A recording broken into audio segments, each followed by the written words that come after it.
Chapter 387, speechless, but they decided not to say anything about it.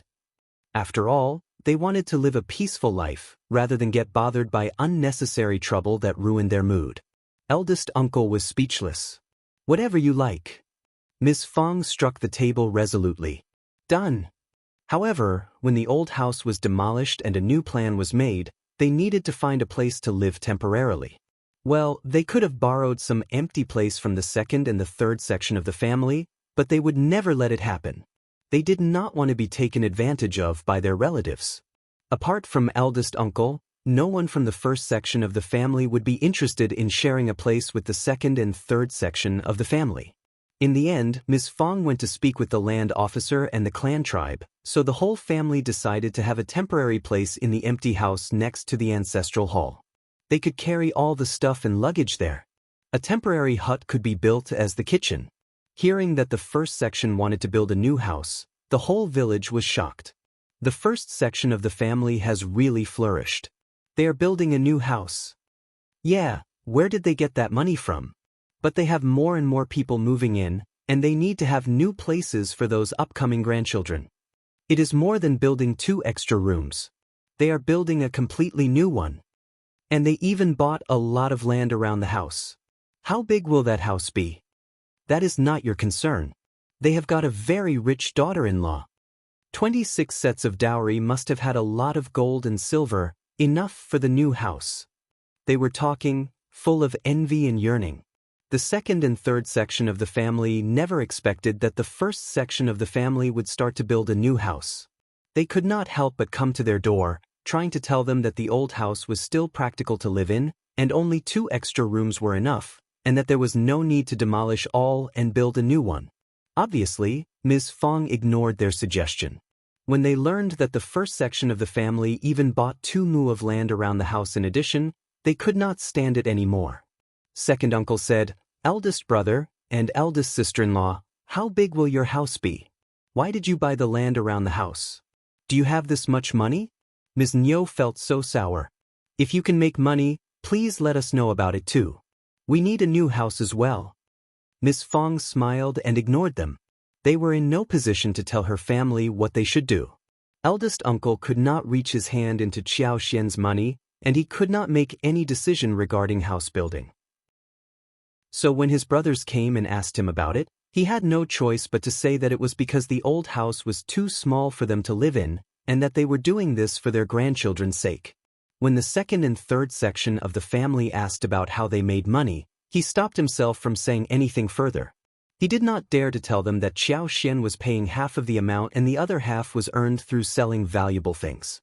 He did not want his brothers to blame him. But the second uncle found his silence even more suspicious. They believed that he must be hiding something, so they were not very happy when leaving the house. However, the house to be built by the first section of the family not only included more than 2 mu of land, but also covered the yard of the neighbor's house, a small vegetable garden and a small piece of open space around the neighbor's place, which came up to a total of more than 4 mu. Chapter 388, shocked that would make it 8 mu in total, including the new house to be built. Then, including the 12 mu of Xiao Xian's garden, there would be 20 mu in total. That was 20 mu of land in total. The first section of the family would become the most wealthy family in the whole village. Well, the reason why the first section of the family was able to build this big house was originally because of the second and third section of the family.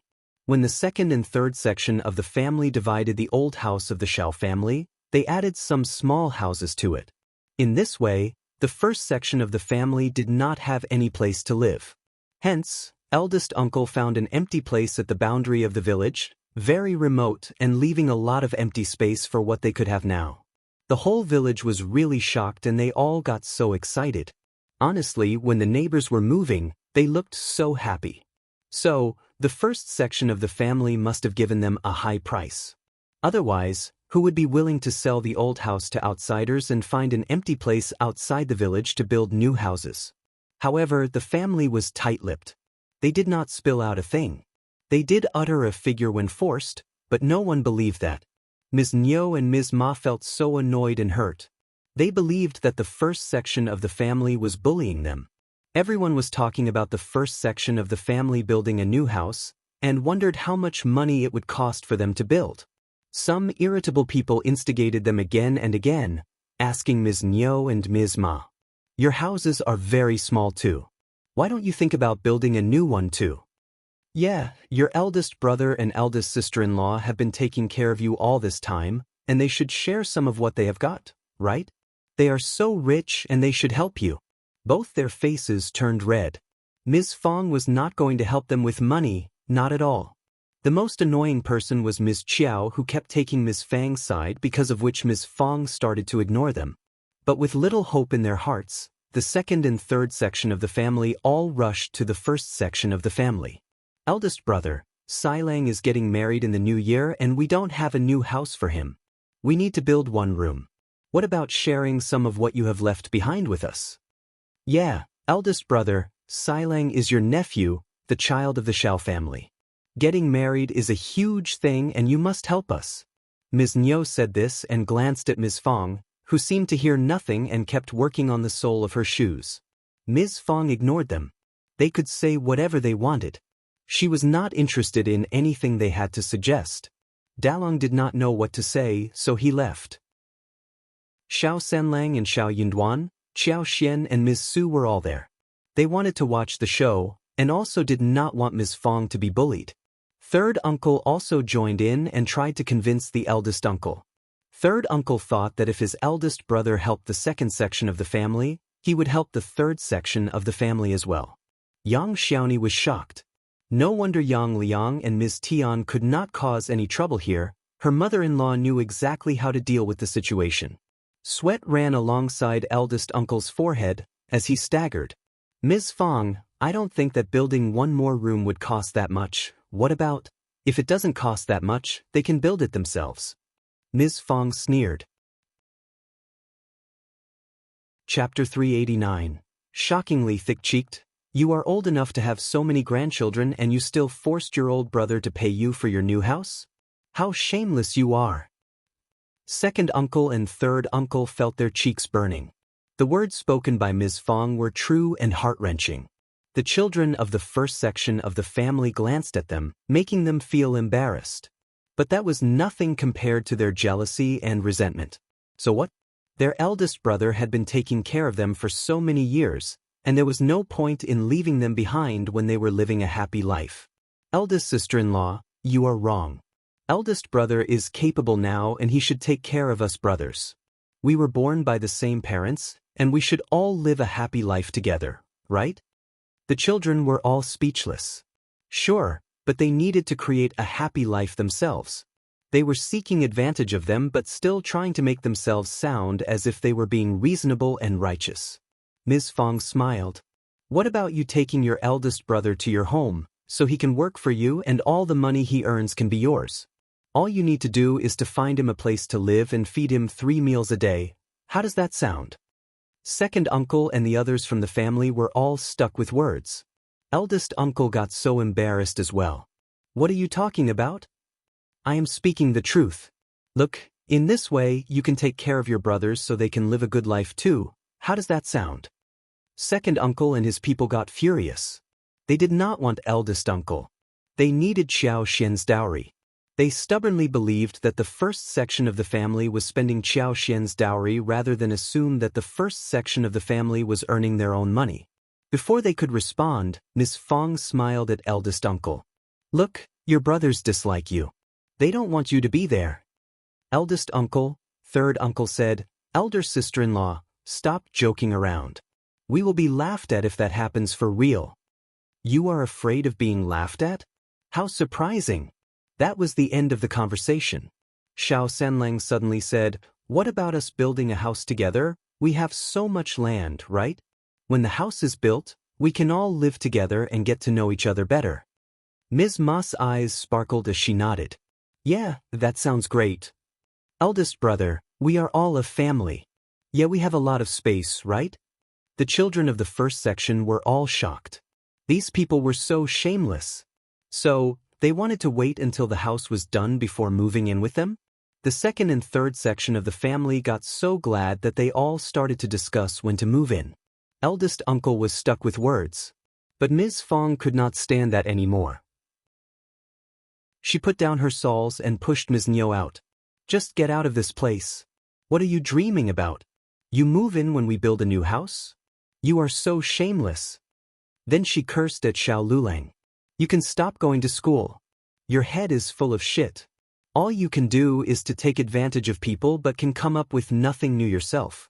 Just come back to be a farmer instead, you will have nothing to live on in the future.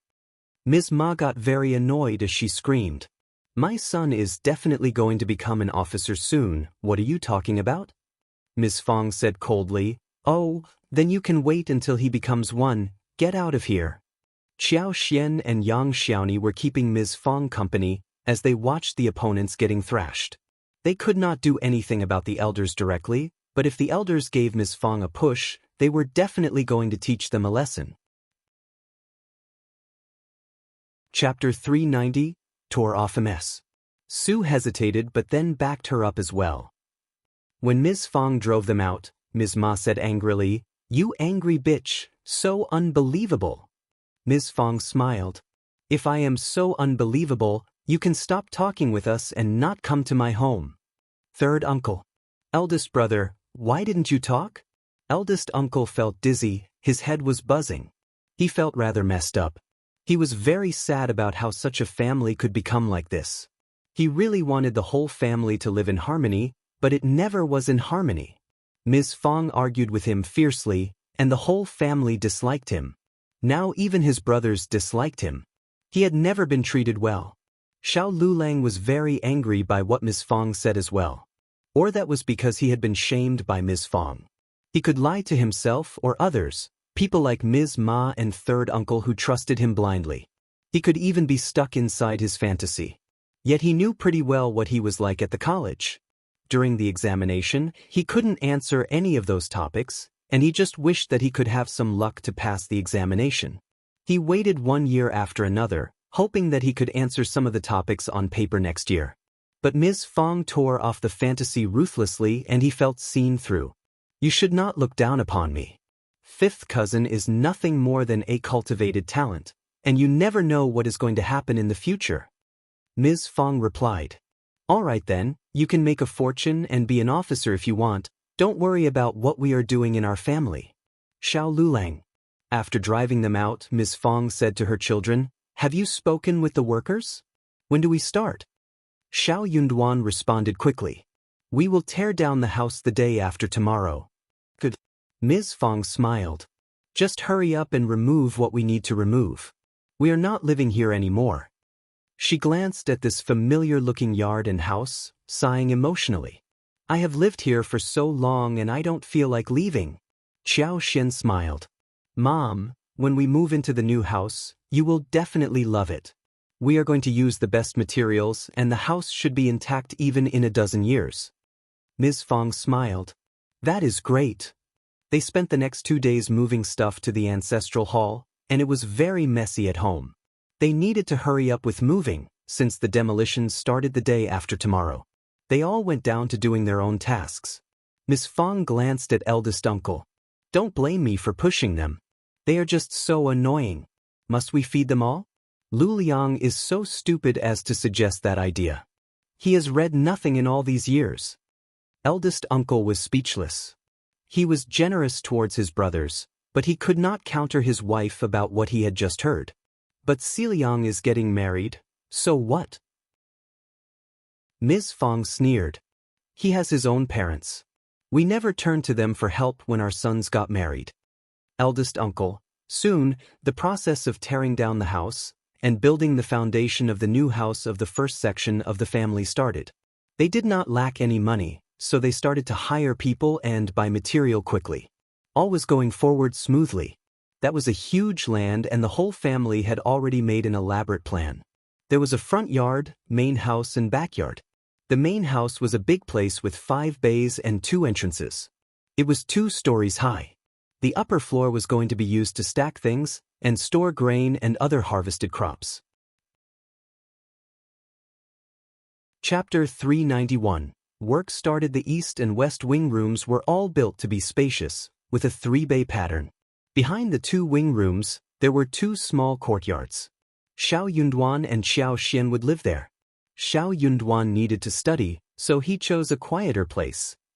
Xiao Delong, Xiao Sanlang and Xiao Xiaoqi had rooms of their own, whilst Xiao Taotao and Ms. Fong shared the main room. According to the blueprint given by the first section of the family, the construction team was in full swing on the day of construction, and more than half of the villagers came to watch the excitement. But no one from the second or the third section of the family showed up. Obviously, they were still very annoyed. Ms. Fong did not care. She pretended as if her mood was not at all affected. They did not even care what the eldest uncle was thinking at the moment. Xiao Xian and her team went into the mountains again, when everyone was so busy.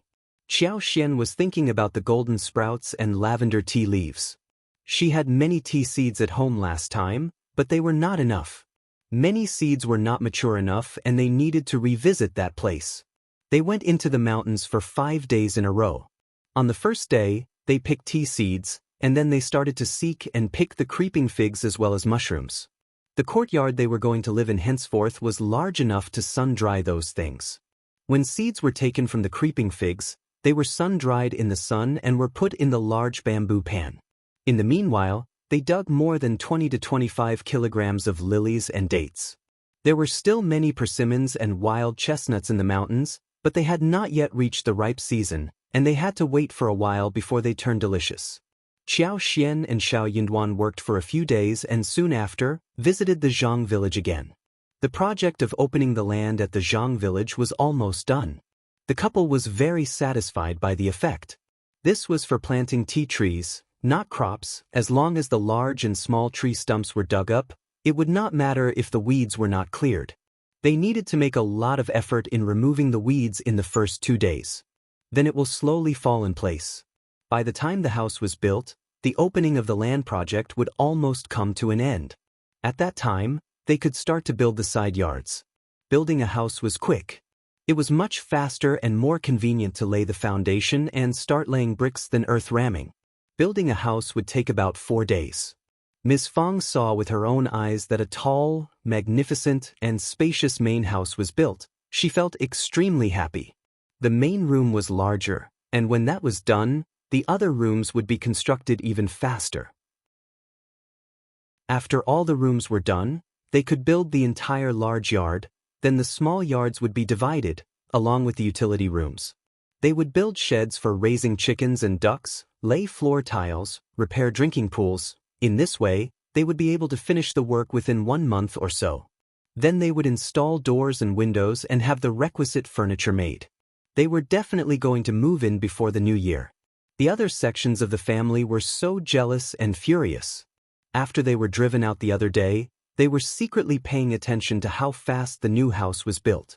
Ms.Mi felt very sour inside her heart, seeing the house getting ready little by little. She turned to look at second uncle. We can build a new house too. Silang needs some space to get married. We need it to look good for him. Second uncle felt quite annoyed too as he said, yes, we will build one on our empty space, not with their help. We are going to get a new house too. True. Only then did Ms.Mi feel slightly better. She was getting a new house too. Chapter 392, Suspicion. The second section of the family also started to hire people to build the house. Originally, they were thinking of borrowing some materials such as bricks, stones, and gravel from the first section of the family, but Xiao Yunduan and Xiao Xian had long been on guard against them. The purchase of these things was contracted to the foreman who built the house, and the foreman was responsible for the purchase. All Xiao Yunduan and Xiao Xian did was to examine the quality and sign, confirming the source of the material on each paper. The foreman would gain some profits from it too. Most people in this era were quite practical. They took money and worked hard. Also, they barely had a chance to fabricate anything. For example, the number of black bricks bought could not be fabricated. They used solid woods, not composite lumber. With the foreman who was in charge, the first section of the family saved themselves a lot of trouble. What they needed was to get everything examined well but not get worried about anything else. But Ms.Mi and second uncle did not know about this. They tried to carry the black bricks away and said resolutely, "This is my eldest brother's home, and I can borrow a few as his brother. I can repay them later. You are an outsider and this matter has nothing to do with you, you are just a laborer. What are you stopping me for?" But the foreman lectured them and explained the details with a cold face, driving them away. He had bought everything with his money, and if Ms.Mi carried them away, he would need to make the compensation himself. They had not expected that the first section of the family had done the preparation in this way, thus getting even more annoyed. The first section of the family has spent so much money in hiring people. How much is it? They haven't lent us anything, but they can waste the money on this. Ms. Zhang was most furious. The second section of the family did not offer to build a new house for her when she got married. But now Xilang was getting married and he would get a new house. She was not worse than anyone else as a daughter-in-law. Why was she so badly treated? She did not dare to complain about IET in front of Ms.Mi but cried badly in front of Xiao Erlang behind their backs. Xiao Erlang had not felt that anything was wrong with it because he felt happy that his family was getting a new house. But hearing her tearful complaints, he could not help but feel annoyed and displeased. He could not help but mention this to second uncle that he needed one more room too because his children were growing up and they would have no place to live in later on. Second uncle and Ms.Mi, who were still annoyed by not being able to get anything from the first section of the family, lectured Xiao Erlang on hearing what he said. One room was already so difficult for them, how could they afford two? They would talk about building new ones in the future. Ms.Mi was sure that it was Ms. Zhang who would have mentioned it. So she lectured her and gave her a hard time for a few days in a row. Ms. Zhang felt so upset that she cribbed about Ms.Mi and second uncle as well as the first section of the family. But for the stingy first section of the family, nothing like this would have happened. On the other hand, the first section of the family had no idea what was going on with the second section of the family. Despite shifting to a new room, Xiao Yunduan was still reading, memorizing books most of the time, whilst Xiao Xian took a break and went into the mountains again. Xiao Sanlang and Yang Xiaoni kept her company on some occasions. Xiao Xian and her team did not go into the deep section of mountains every time. There were many mushrooms in the forests as well. They could see the creeping figs every now and then, and she was able to find them easily. There were many wild fruits in the mountains too, ripe with a sweet and sour taste. There were a lot of fun things in the mountains. Chapter 393. Updated Space. Jiao Xian was thinking that Yuezheng Xiao might send his men to fetch the last batch of lip balms, and he sure did. It was Chu Shan who came over. Chu Shan greeted her and gave her a present, as well as a letter written by Yuezheng Xiao. What surprised Xiao Xian was that the present Yuezheng Xiao sent for her was a pot with 5 ginseng. Yuezheng Xiao had just written to his elder brother who was called Yuezheng Hong, who believed that the whole thing was very troublesome. But his younger brother rarely asked him for anything, so he could not help but feel like helping him, so he did that in the end. Ginsengs without being processed would get rotten after a long while. So, Yuezheng Hong made a lot of efforts after getting 5 of them, put them in 2 pots and finally transplanted them into 1 pot. When the pot arrived, the ginseng was dying. Yuezheng Xiao was worried that it would be gone within a few days, so he asked Chu Shan to have it delivered to Qiao Xian as soon as possible. Qiao Xian thanked him sincerely and carried the pot into the garden with Xiao Tao. They could not just disappear in her space. They needed to be planted in the yard. After a while, she could tell others in a seemingly casual way that the 5 pieces of ginseng were dead or gone, then her work would be done. It was her stuff and Ms. Fong would not say anything about it, let alone others. She was the only one who had the key to the garden, and she could easily conceal her secret if she wanted to. She drove away Tao Tao and put the 5 ginseng into her space. The ginseng, which were on the verge of dying, started turning better when moved to space. Qiao Xian felt that with her heart. When the 5 ginseng were planted in the soil, the space became even more lively and vital. It was autumn, and everything naturally withered. Many plants had stopped growing, and some had become bare. Qiao Xian's superpower was affected by the seasons, and it was not as active as in spring and summer. But the space had not been so lively for a long while. She felt much more energetic when the ginseng were in the soil. Xiao Xian came out when she felt better, after feeling what was inside her head. She believed that if she planted some more precious plants in her space, the space would turn tremendously different. That was to say, the accumulation of quantitative changes to a certain extent would lead to qualitative changes. That made Xiao Xian very excited. She also kept telling herself not to get overly worried about it. The environment she lived in was still too remote and closed, and precious and rare plants were not easy to come by. Sometimes it was all about chances. Yuezheng Xiao was quite reliable and he could be entrusted to find something good.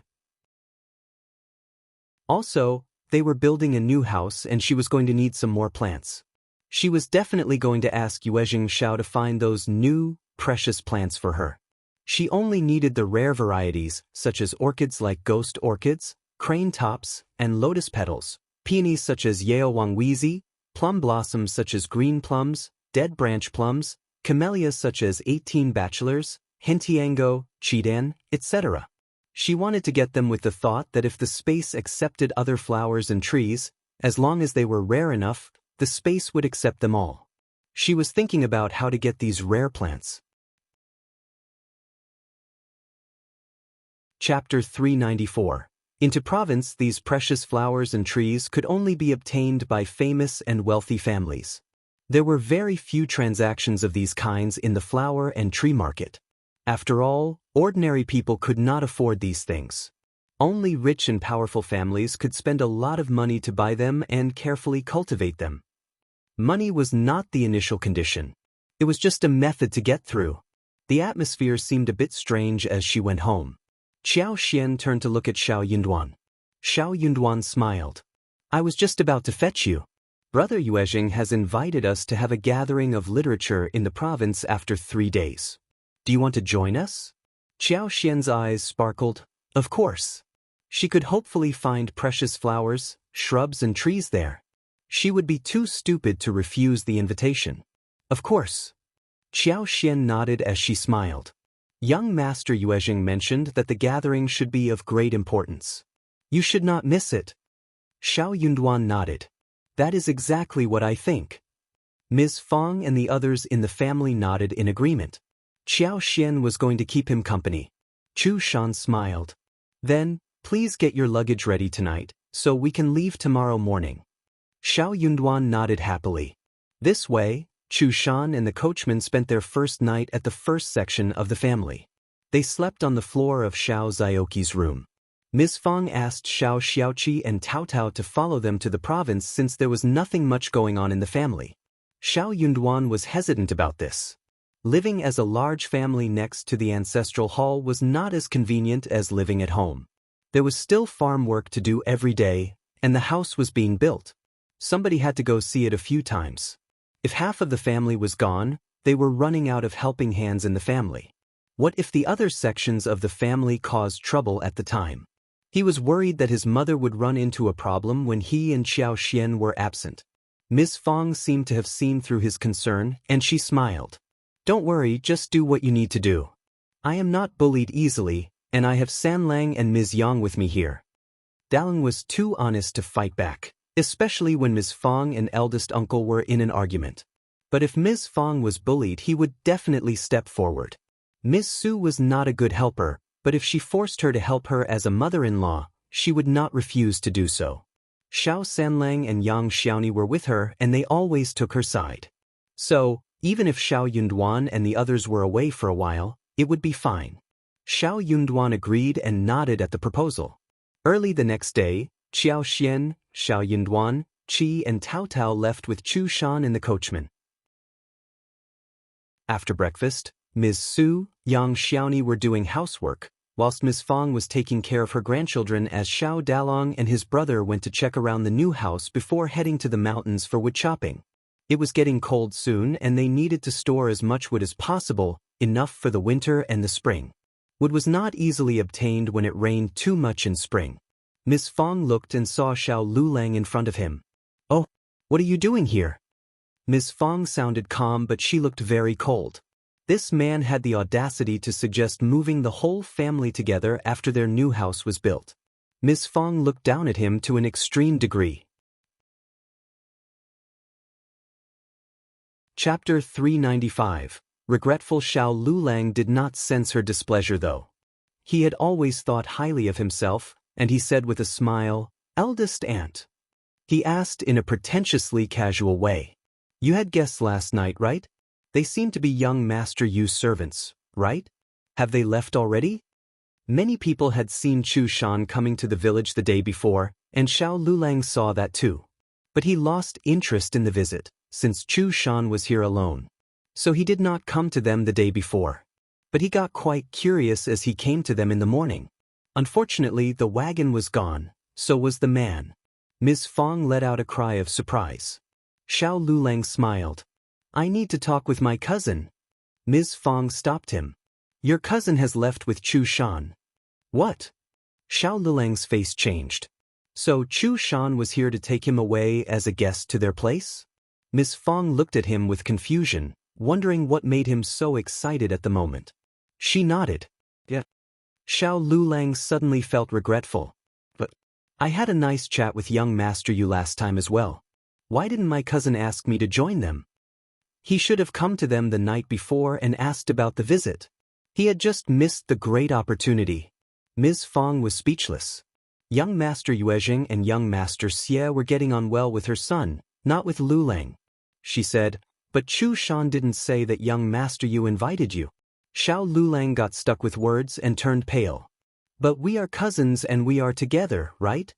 Ms. Fong found it hard to counter him about this, so she let out a small "okay" and said nothing more. Xiao Lulang had no idea what else to say. What could he do since the wagon was long gone? He could try to chase the wagon, but he would not be able to catch up at all. He wanted to lecture eldest aunt, but he did not dare to. Xiao Lulang thought of an idea and said, "Where does young Master Yu live?" Ms. Fong understood clearly what he wanted to do, and replied with a smile. "One have no idea." Xiao Lulang. Xiao Lulang felt that Ms. Fong was lying, but he could not prove that. "You really have no idea?" "No." Xiao Lulang got so annoyed as he said, "Can you swear on that?"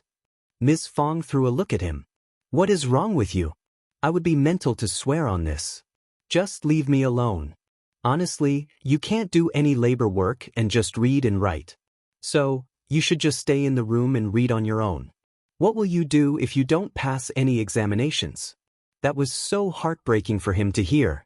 Xiao Lulang. He felt even more annoyed. Xiao Lulang felt regretful as he came back home in distress.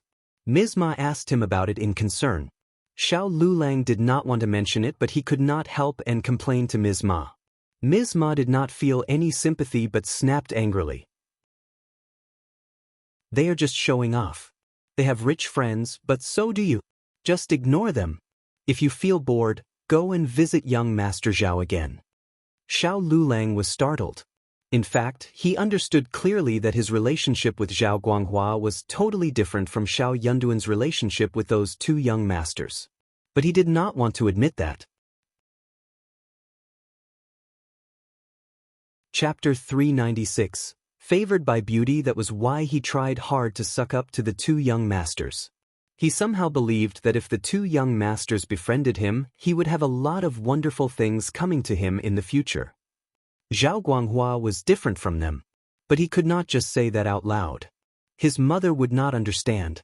Bothered and flustered, Xiao Lulang could not stay at home and went to the Zhao family for real. Zhao Guanghua was feeling very bored at home. When he heard that Xiao Lulang had come over, he laughed and ordered him to come in. Now he had someone whom he could tease for fun. However, Xiao Lulang ran into Zhao Ming when he was at Zhao Guanghua's place. Xiao Lulang was shocked by her looks. Zhao Ming saw him as well. She felt flattered to have fascinated a dumb man like him. She smiled at him purposefully and left. Zhao Ming's smile made Xiao Lulang's head buzz. He was totally distracted, and after a few moments, he became really happy. The elder miss of the Zhao family smiled at him. Did she fall for him? That must be it. Xiao Lulang couldn't stand the excitement arising inside his head. He almost burst out in laughter. Since Zhao Guanghua did not witness what happened, he wondered what was wrong with this man. Xiao Xian and Xiao Yunduan, as well as their family, arrived in the province before the day turned dark. It was an early winter day, and they eventually managed to go through the gate before it closed. Chu Shan drove them to the hotel where they had lived last time. Yuezheng Xiao had already booked the room for them. They thanked Chu Shan and checked in. It was a quiet night. Early the next morning, Yuezheng Xiao and Xie Jingrong came to visit them together. They had a chat in a very bustling, lively atmosphere. Yuezheng Xiao and Xie Jingrong thanked them for the presents which they brought along. Those included some sun-dried mushrooms and creeping figs. They did not have any bergamots anymore since Yuezheng Xiao already took everything away last time he was at their place. All kinds of dried mushrooms were fine, and jelly was still a new product. As expected, Yuezheng Xiao liked it very much. Last time when he brought some fresh ones back, Yuezheng Xiao specially gave them to his mother and sister-in-law. Xie Jingrong also ordered someone to make jelly, added various chopped nuts or fresh fruits, and a little crushed ice. The ladies in the family loved it, asking him when he would be able to bring some more back. Qiao Xian and Xiao Yunduan had a few with them this time. The gathering took place after 2 days and it would last for 3 days in a row. Xie Jingrong told Xiao Yunduan about some important figures as well as the whole process and the regulations. Yuezheng Xiao was not interested in what was happening between scholars, so he started to talk about lipsticks and dessert stores with Qiao Xian instead. They had no flowers for lipsticks right now, so Yuezheng Xiao decided to release the lipsticks which they had in stock regularly so they could stretch it out until the new ones arrived. Qiao Xian gave him 500 lip balms to fill the shortage of lipsticks. Yuezheng Xiao planned to customize some crystal, jade, gold and silver lipstick tubes inlaid with gemstones. Rare things were more expensive, and he would try to sell them at high prices. He wondered if Qiao Xian would agree to that. Qiao Xian was shocked. The Yuezheng family was indeed a wealthy business family with not only a huge background, but also ideas and abilities. Some very wealthy ladies would expect their things to stand out from the ordinary ones. Chapter 397, Limited version. The crystal and jade lipstick tubes would not cost a lot more than the current cost, but the price could definitely increase by more than 100 times. Also, they did not need to have many tubes like this, more than a dozen sets would be enough. That sounds great. In this way we can make more money and satisfy what the noble ladies and madams like. That is like killing 2 birds with 1 stone. Qiao Xian nodded in agreement. Yuezheng Xiao struck his thigh and smiled. That is true. Exactly what I think. Qiao Xian thought for a while and said, how about this? Next year there will be a set of 12 beauties limited edition lipsticks. The 12 beauties each correspond to a kind of flower for 12 months. The lipstick tubes will represent spring, summer, autumn and winter, which will be made of emerald, carnelian, gold, and crystal respectively. The tube will be carved with patterns of beauties and flowers, inlaid with various pearls and gemstones. 3 pieces will be released in 1 season, and the whole set can be collected in 1 year. 3 packs can be sold at one go, and more effort should be made on the packaging. We can draw patterns and ask famous artists to sell them. You must make sure that it is exquisitely made. As for the price, I'm not an expert on it, so it's fine for you to decide. Yuezheng Xiao's eyes sparkled when he heard the idea. He patted the table in delight. That is a great thought. We are definitely going to do this. Let's release a set of 12 beauties, limited edition first, then I'll find someone to figure out a more elaborate idea later. After that, we can launch some other series. Think about it slowly. This way we're going to earn a lot of money. At that time, after deducting the cost, we will share the profit equally. Yuezheng Xiao already had an idea about the pricing. He decided to sell the lipsticks with cost included at more than 3,000 liang for 1 lipstick. Since it was a limited version, he would at most produce 10 sets so they could look rare. He was sure that they would be very well received. They did not need to worry about not being able to sell them. 10 sets for the 12 beauty series with 12 lipsticks for 1 set would earn them so much. The 2 money lovers started to discuss the plan in detail. They did not stop until it was time for lunch. Xie Jingrong had already booked the restaurant, and they all headed there. Inside the elegant room, Xiao Yunduan was shocked hearing what Yuezheng Xiao said about the limited version of lipsticks. Xie Jingrong spoke highly of the idea when he heard about it. 12 beauties and 12 famous flowers would be drawn by famous artists, and the outer tubes would be made by famous craftsmen. The gold, jade, and crystals corresponded to the 4 seasons. They were luxurious and elegant enough, and will work perfectly as limited versions. Rare things were always more expensive, and they would definitely be sold. A few thousand liang was nothing in rich people's eyes. After all, real rich people had so much money to spend that it simply could not finish. Hearing that it was Qiao Xian's idea, Xie Jingrong could not help but look at this girl with admiration. The county magistrate was totally blind to alienate and dislike this daughter of his. If he had treated her well and taken her as an advisor, he would have been promoted and made a fortune and fame long ago instead of trying to stick up to powerful and rich people in this humiliating way. Xiao Yunduan was a learned man, but he just could not believe that someone would spend this much money upon buying one lipstick like that. It sounded ridiculous. But Xiao Yunduan could not help but feel emotional when he saw how confident Xie Jingrong and Yuezheng Xiao were when they talked about selling these lipsticks. He simply could not understand what was up with rich people. Chapter 398. Dessert store. Eating mutton in winter was the most warming and nourishing feeling. Today's several big dishes were all mutton, including roasted leg of lamb, braised lamb chops, braised mutton with radish, steamed mutton with powder, and mutton in a dry pot. They were all served straight out of the pot. The chefs at the restaurants were pretty good at cooking. Yuezheng Xiao could not help but talk about the dessert stores during lunchtime. Qiao Xian told him that they already bought the land for opening and they could plant the creeping figs in spring and harvest them in autumn. There were many creeping figs this year, and the sun-dried ones should weigh over 50 kilograms. But those were not enough to open a dessert store. They needed to have at least 3 or 5 stores in the province so that they could acquire the market as soon as possible and earn money. One store would earn too little profit. They could not just sell jelly and needed to offer something more as well. This ice powder jelly could not be copied by others. Other things such as sugar taro seedlings, mung bean paste, lily lotus seed and almond soup, bean curd and bean brain were easy to learn as long as others saw them. So, they needed to take over the market right at the beginning, so all the tastes could be showcased well and could stand firmly and for a long duration. They did not need to open the store as of this moment, but they could start the preparations until all was set and ready to go. Qiao Xian also mentioned raising cows, and she wondered if the cows could be bred because milk could lead to making many other interesting dishes as well. Taking advantage of the trend, she also mentioned sago, cassava, and papaya available in the south. If they could find those, the whole thing would get much better. Yuezheng Xiao and Xie Jingrong were both shocked. This was far more than jelly. They were even thinking about raising cows? What was sago rice? Cassava?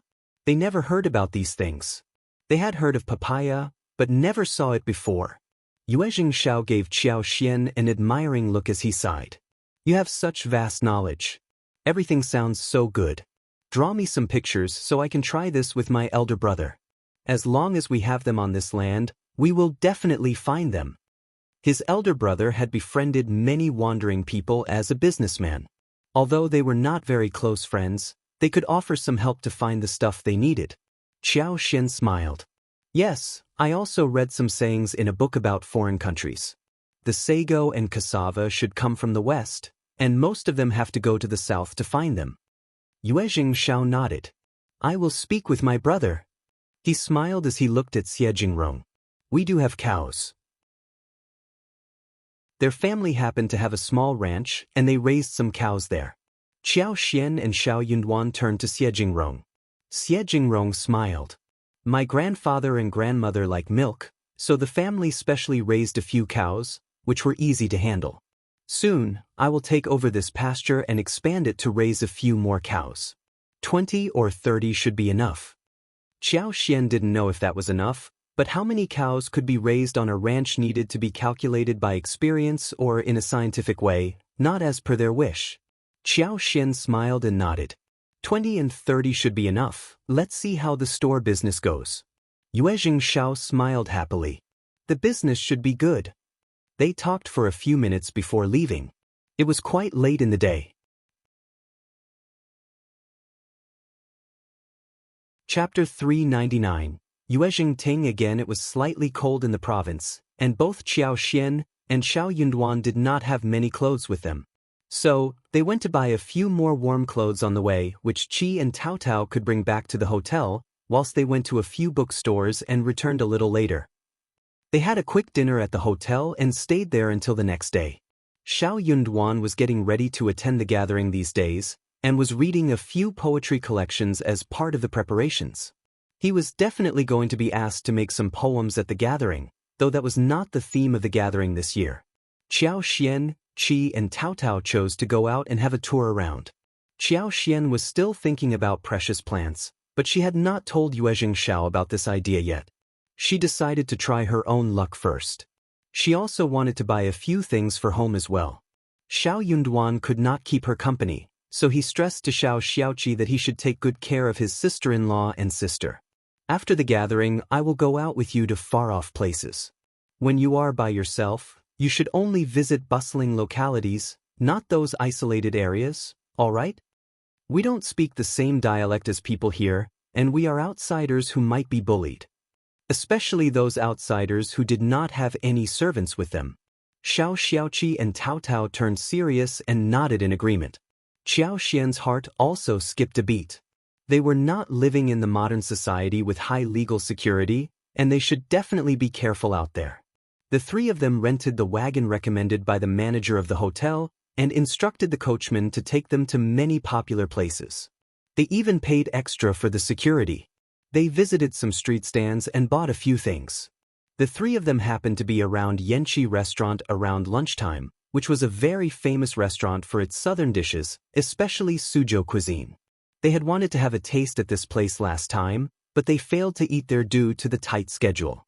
They happened to be around here at lunchtime, probably because it was destiny that took them here. Qiao Xian and Tao Tao got off the wagon and smiled at Qi.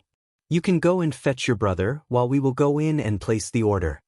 Xiao Xiaoqi agreed and urged the coachman to hurry away. Yanqi restaurant was one of the biggest restaurants in the province, so Qiao Xian and Tao Tao should be safe here. Yanqi restaurant was very popular, and when Qiao Xian and Xiao Tao Tao went to the elegant room, there was only one room left. She booked without hesitation as she said to Tao, "We are lucky enough to have found one at this hour." Xiao Tao Tao chuckled and nodded. Yeah. At this moment, a group of people walked in. It included 4 beautiful and young ladies accompanied by a few maids. They needed an elegant room. The manager was quite embarrassed as he said with a smile, "Sorry, the last elegant room has been booked by a lady a while ago. Maybe you can come back later and we will save one for you." The lady who asked for the elegant room turned to Qiao Xian with a smile. "Lady, you only have 2 people but we have so many, can you spare the elegant room for us? I can compensate you with 1 liang." Qiao Xian, this lady looked very arrogant. She seemed quite friendly but as a matter of fact, she was rude to her face. Most importantly, this lady did not recognize her, but Qiao Xian did. Even Tao Tao exchanged a surprised look with Qiao Xian. She had recognized her too. It was Yuezheng Ting, Yuezheng Xiao's cousin. Qiao Xian did not care if she recognized herself. They were just irrelevant people in her eyes, and it was not so strange that she did not recognize her. Chapter 400. Rejection. Qiao Xian did not mention that they had met, nor did she say that she knew her cousin Yuezheng Xiao well. "I am sorry, miss, but we are a group of more than 2 people. Also, we arrived here first to book the room. We live outside the province and can barely visit here. So, we really want to eat at Yanqi restaurant. But miss, you seem to be a local, what about coming here next time?" Yuezheng Ting was not a mild-tempered person, but she was in public and had her friends with her. Thus she had to act as if she were very generous and elegant. She thought that she had been kind enough to offer compensation, but this lady turned her down bluntly. Yuezheng Ting could not embarrass herself in front of others, and said with a good smile, "Lady, we also want to eat the good dishes here today. How about I offer you 3 liang? You can eat a sumptuous meal at some other place with these 3 liang, no? Yuezheng Ting felt so distressed. 3 liang was already a huge amount, enough for her to try different sun-dried fruits. Qiao Xian really looked down at her. If she wanted to drive her away with money, at least 10 to 20 liang should have been the starting price. Yanqi restaurant's elegant rooms were very expensive to book. In that light, 1 or 3 liang were so stingy as a compensation. If she was so miserly, then she did not have to put on the show. It was so embarrassing. Had Yuezheng Ting and Yuezheng Xiao been in a good relationship, Qiao Xian would have definitely helped. But Yuezheng Xiao and Yuezheng Ting were not in a harmonious relationship, and Qiao Xian would not just let this opportunity go. Sorry, Mississippi. Can you please try this offer with some other guests?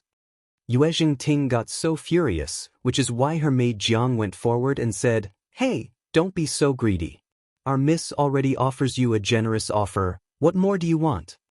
Qiao Xian glanced at her and smiled with politeness. "I just want to have a quiet lunch." "You." A girl in a rosy and patterned coat chuckled as she squinted at Yuezheng Ting. "Ting, you are really not generous enough. 1 or 3 liang is too little to offer, you are so rich that you can offer more." The Yuezheng family were rich enough to offer more, but she must be doing it on purpose because she did not want to treat them with a true heart. Yuezheng Ting glared at the maid and then at Qiao Xian. She spoke in a very annoyed voice with her teeth clenched. "I will give you 10 liang, and you can choose another dining place." Qiao Xian said to the manager, "Mr. Manager, I am going upstairs. When my husband and my brother-in-law arrive, please direct them to our elegant room."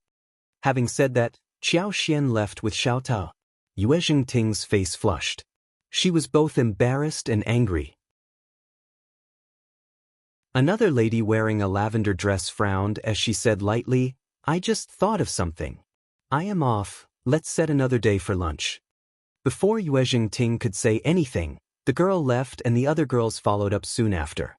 Yuezheng Ting turned pale and felt humiliated. The girl in lavender dress was Xie Ruifeng, the lineal daughter of the 3rd section of the family of the Xie family. Yuezheng Ting ran into Xie Ruifeng and her cousin He Jiqing and was trying to suck up to them.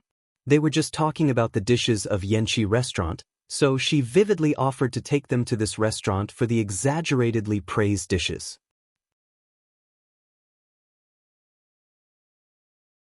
Chapter 401. Angry. The Xie family was a wealthy family with very strict rules for their children. They did not lack drinks or clothes, but they barely had any pocket money. There were special funds for buying clothes, jewelry, rouge and gouache, and the elders would give rewards during the New Year's Day or occasionally at other times, but if they wanted to go out and eat, they might not have too much money in hand. Especially when it comes to a place like Yanqi restaurant. Southern dishes were always exquisitely made and an ordinary banquet would cost 20 liang at least. Upper-class table would cost more than 100 liang. If liquor and other drinks were added, the price could be much higher.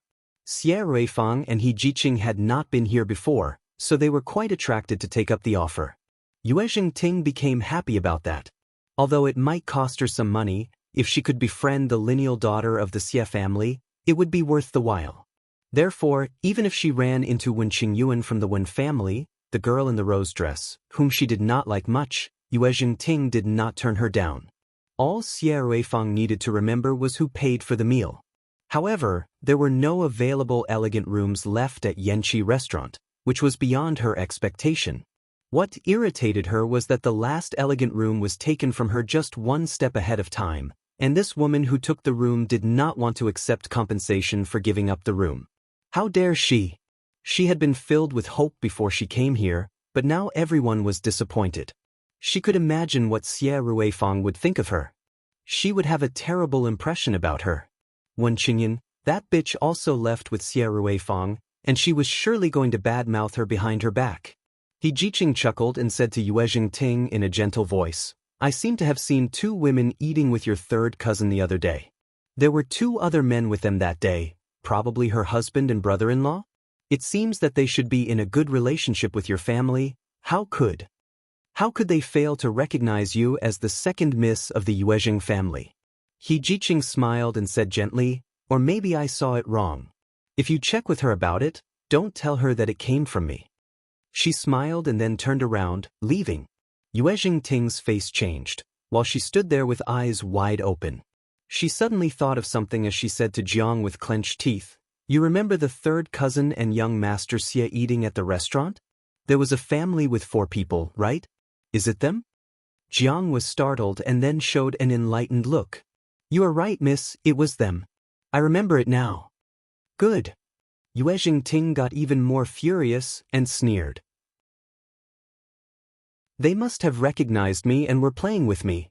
I am going to teach them a lesson." Yuezheng Ting rushed upstairs in fury. Xiao Xian and Xiao Taotao had just sat down when Yuezheng Ting rushed in as she pushed the door open. She pointed at Xiao Xian furiously. "My third cousin treats you as friends, but you dare trick me like this. I will tell him so he can teach you a lesson." Yuezheng Ting stopped pretending to be an elegant lady when no one was watching. But she had not thought of Xiao Xian and Tao Tao's names, so the impact of her accusation was largely reduced.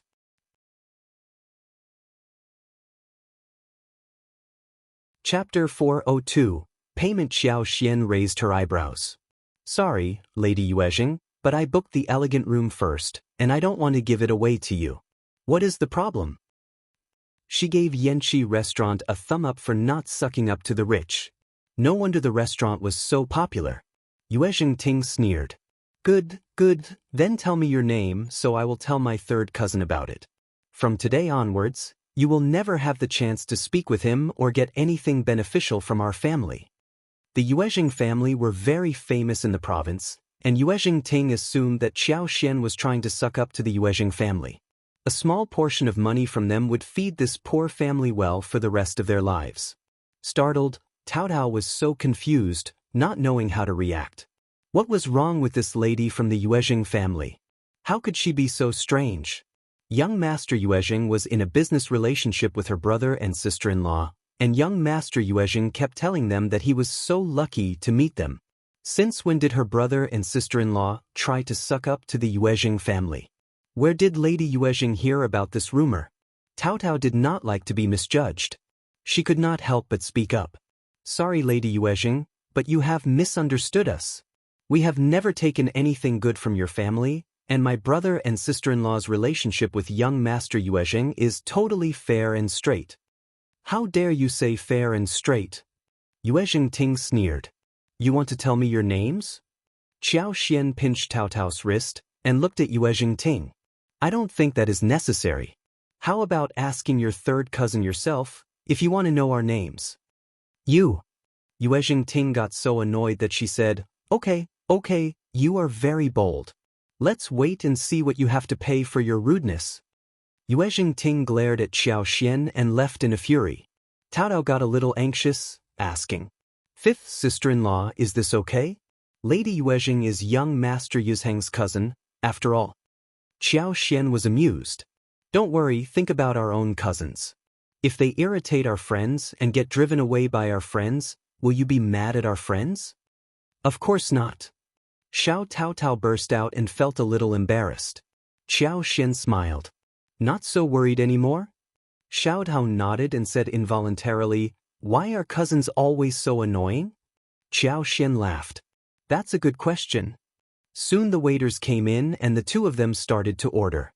Xiao Xian ordered classic southern dishes such as squirrel mandarin fish, stewed meatballs, braised eels, crystal meat, braised pork in Baihua wine, pingxiao tofu, and boiled dried shredded rice. She hadn't tasted authentic Jiangnan cuisine since she came here, and wondered if Yanxi Restaurant would be a disappointment or not. The food would cost over 30 liang, but that was worth the while if the taste was authentic. Xiao Yunduan and Xiao Xiaoqi arrived after the two girls had waited for a while. Xiao Xian smiled brightly at Xiao Yunduan. "I heard that the restaurant serves authentic southern dishes, let's just have a try." Xiao Yunduan smiled gently. "There are many restaurants in the province that are worth trying out. We will visit them one by one."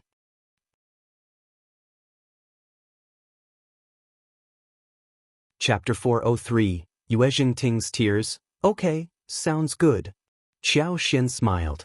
Neither she nor Taotao mentioned the conflict with Yuezheng Ting to Xiao Yunduan and Qi. That would just make the atmosphere worse. The Yanqi restaurant was expensive for a reason. The dishes were very well made, authentic, and the four of them were very satisfied. At the Yuezheng family's mansion, the atmosphere was very strange. Yuezheng Ting was crying to her mother, Ms.Mi, about what happened during the day. I managed to get the girl of the Xie family to join me for lunch, but I was so humiliated. Those two girls must have recognized me but still humiliated me on purpose. They are in a good relationship with the third cousin and must have heard something from him, thus treating me like this. How did they manage to befriend third cousins so they could humiliate me like this just to suck up to him? Will he make them rich? I won't let this go. Third cousin is bullying me. Mom, you have to help me. Those two countryside women have bullied me too. Ms.Mi got so angry, but she took a deep breath and caressed Yuezheng Ting and said, "It is okay. I will ask him when he comes back what he means. How can he befriend some filthy people to bully his own cousin? How dare he?" Yuezheng Ting cried even more fiercely. "Mom, I want him to help me get to know the Xie family, or I will never leave him alone." Okay, don't worry." Yuezheng Xiao returned home and was summoned to his second aunt's place by the maid. He raised his eyebrows, feeling surprised. Still he went there. Seeing Yuezheng Ting there with a pair of red eyes as if she had been bullied, Yuezheng Xiao felt even more confused. She gave him an annoyed look which made him think about the previous instance. What are these two women thinking about doing again? Still planning to pester me? He could give one lipstick of each color to them as presents, but not for them to use as favors. Ms.Mi smiled. "Nephew, who have you befriended these days? You are the young master of the Yuezheng family, and we are a famous family who should not befriend those filthy and unimportant people. You need to stay away from those lowly, unruly folks so they wouldn't bully our family. Otherwise, it would turn us into a laughing stock." Yuezheng Xiao, "I don't understand what second aunt is talking about. You can put it straightforwardly if you want to." Yuezheng Ting could not help but retort. "Third cousin, I met the two women of that family whom you and young Master Xie ate a meal with. The two women bullied me today. They knew that I was your cousin, but they still humiliated me in public." Yuezheng Xiao's face turned serious. Was Yuezheng Ting talking about Mrs. Xiao and Taotao? They were definitely not like that. What happened? Ms.Mi asked him instead. "Who are those two women? Where are they from? How did you get to know them? Maybe we have conducted business with them?" Yuezheng Xiao knew that Ms.Mi was trying to cause trouble. He kept his connection a secret and said, "They don't have any business with us. Just with him. We are just ordinary friends. Cousin, how about telling me what is really going on?" Ms.Mi snorted and pursed her lips.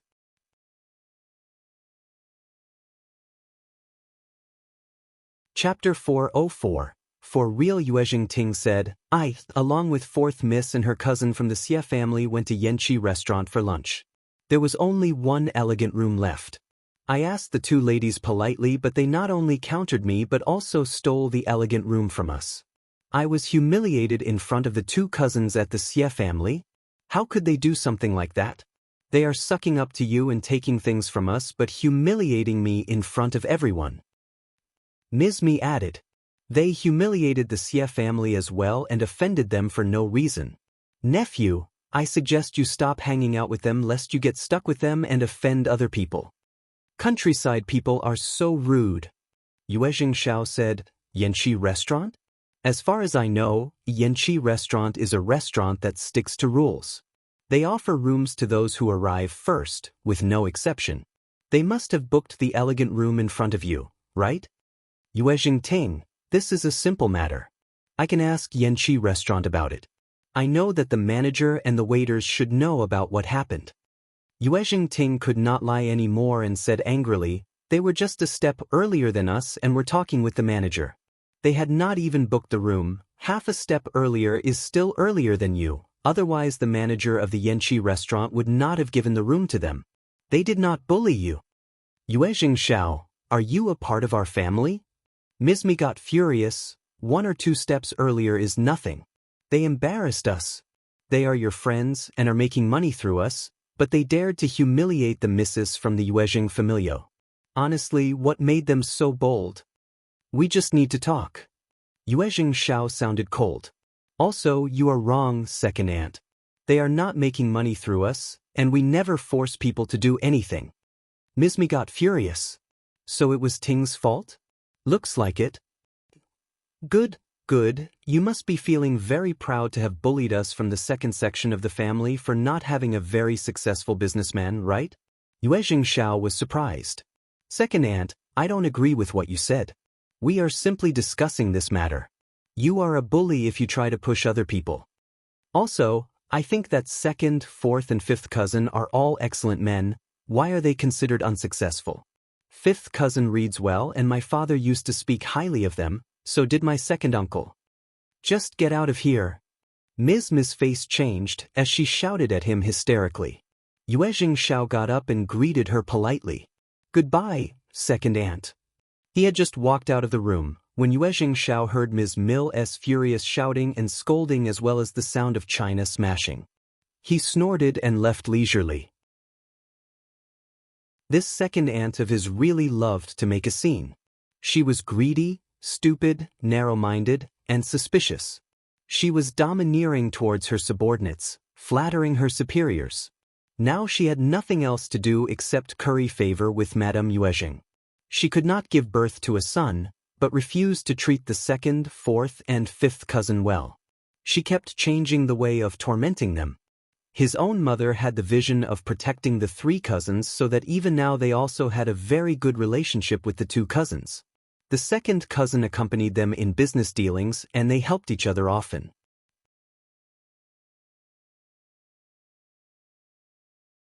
Chapter 405. Working harder that made his second uncle feel very satisfied as well, so when his second aunt tried to turn them against each other, she inevitably failed.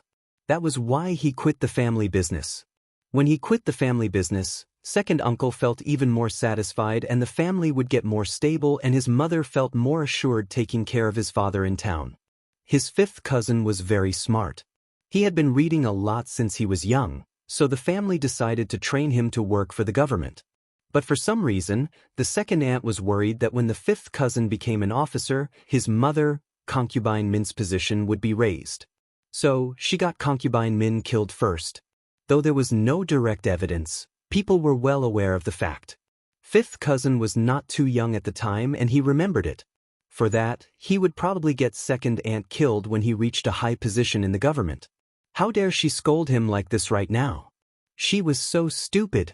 Yuezheng Xiao thought for a while and decided to visit Xiao Yinduan and Xiao Xian at the hotel in the afternoon. Yuezheng Ting had offended his friends and he needed to express his stance. Xiao Xian had not intended to tell Xiao Yinduan about this, but now the secret was revealed. She heard him speak a few words and said to Yuezheng Xiao, Lady Yuezheng was quite rude at the very beginning, so I did not give away the elegant room to her, is that okay? Yuezheng Xiao laughed. Sure. The first one there gets it first, just ignore her. Xiao Xian smiled. Thanks. Speaking of this, Yuezheng Xiao decided to have a friendly get-together after the scholars' gathering. He also stressed before leaving that he would offer any help if needed. When he was gone, Xiao Yinduan looked at Xiao Xian. You're fine, right? Why didn't you tell me about it? He was a bit unhappy to hear that his wife had been bullied and that he knew nothing about it. Xiao Xiaoqi and Tao Tao exchanged a look and left the room quietly. Their instinct told them that they should leave the room at the moment. Feeling her heart warm up, Xiao Xian blushed a little when being stared at by his scorching look. She just felt a bit sad to see his hands withdrawing when they were almost about to reach hers. I am fine, I just thought that I didn't need to bother you about it. She did not want to get humiliated in front of the public, so she would not have done anything extreme. The Yuezheng family are a rich family and they have a large network with many contacts around. Lady Yuezheng must be spoiled enough not to be used to this situation. What if she does something terrible in secret to you? Just tell me if something strange happens in the future, okay? Xiao Yunduan knew that it was because he was not strong enough so many things like this happened. Otherwise, he would have gone back to Yuezheng Ting to demand an explanation. He was a man who could read, and passing the imperial examination was the only way to make him stronger. He needed to work harder. Qiao Xian felt her heart turn soft. She looked up and smiled at him with a pair of sparkling eyes. Okay, I got it. I will not keep anything from you ever again, okay? Xiao Yunduan nodded and his heart started to beat nervously. As long as I am here, no one will ever bully you. Okay, I know. Xiao Yunduan smiled. Good, do remember that in mind. The couple looked at each other, feeling their hearts turning warm. Xiao Yunduan did not tell her how he felt for her because he was not qualified enough at the moment to do so. Qiao Xian was not anxious to hear what she wanted to hear. He had only her and he only cared about her. Chapter 406. Sensing something on the day of the gathering, Yuezheng Xiao got a wagon to drive Xiao Yunduan and Xiao Xiaoqi to the venue. Xie Jingrong would be present there too. He was going to keep an eye on Xiao Yunduan secretly rather than stay by his side. Qiao Xian and Tao Tao decided to take this opportunity to travel around the town. They wanted to buy a lot of things to plant for the dessert stores, and also needed raw materials for the lipsticks and extract essence. Qiao Xian was going to do business outside the county. Now that they had come here, they were going to stroll around the place, while enjoying the scenery to see what they could possibly run into so that they would not miss anything. She had a lot of savings. If she could buy a piece of land in the outskirts of the province or somewhere far away from home, she would benefit a lot from that purchase as well. There would be a great deal for them. The two girls rented the wagon which they had rented before. According to the coachman, there was a beautiful site several kilometers away from the center, so that was where they headed towards. They asked the coachman to wait at the site, whilst Qiao Xian and Tao Tao took a look around the place. They seemed as if they were just idling around, yet with Qiao Xian's superpower, she was trying to pick the place where the plants could grow well and in large clusters. Tao Tao was a bit unsure. She glanced around and whispered to Qiao Xian. Fifth sister-in-law, are we safe here? Let's just take a walk in the close-by area only, okay? Qiao Xian chuckled inside her heart. She was not afraid of any danger here. She could receive a lot of help from the plants. One bad guy, and she would make those plants help her out quite effectively. Don't worry, we are in the outskirts of the province, it is very safe here. There are many villages and abbeys here, no one would dare to do anything to us. Tao Tao trusted her fifth sister-in-law deeply, so when she heard what she said, she nodded and smiled with a kind of embarrassment. Oh, in that case I am assured. They were walking when Qiao Xian suddenly turned to the eastern side. She had a sense that beyond this stream, through that patch of forest, there was something summoning her, or rather her space. The space had not been this eager before. It was craving for something badly. Something extremely good must be present on the other side. Motivated, Qiao Xian took Tao Tao to walk eastwards. They walked through the woods and saw an abbey. The tall black brick wall separated the inside from the outer area. Only some tall trees protruded from the wall with thick branches. Looking up, they could faintly see the black root ridge and raised cornices. Qiao Xian was a bit confused. The good things were inside the abbey that belonged to someone else. She had no idea who owned the abbey, and she wondered what kind of people were inside the abbey. They could not just go inside abruptly. They needed to be prepared before going in. She knew how to behave properly. Let's leave. Qiao Xian was not regretful. She bore this place in mind and would try to find out the owner of the abbey after they went back to the center. Hearing Qiao Xian sighing, Tao Tao assumed that it was because they could not continue since the abbey belonged to someone else. She consoled her. Let's turn to another path. They had just walked a few meters when they ran into a middle-aged maid and a young maid, who were walking towards them accompanying a plainly dressed middle-aged madam. The madam looked tall with a long and thin face. She looked ill and seemed to have a preoccupied mind. She was walking with her head lowered with the help of the middle-aged maid.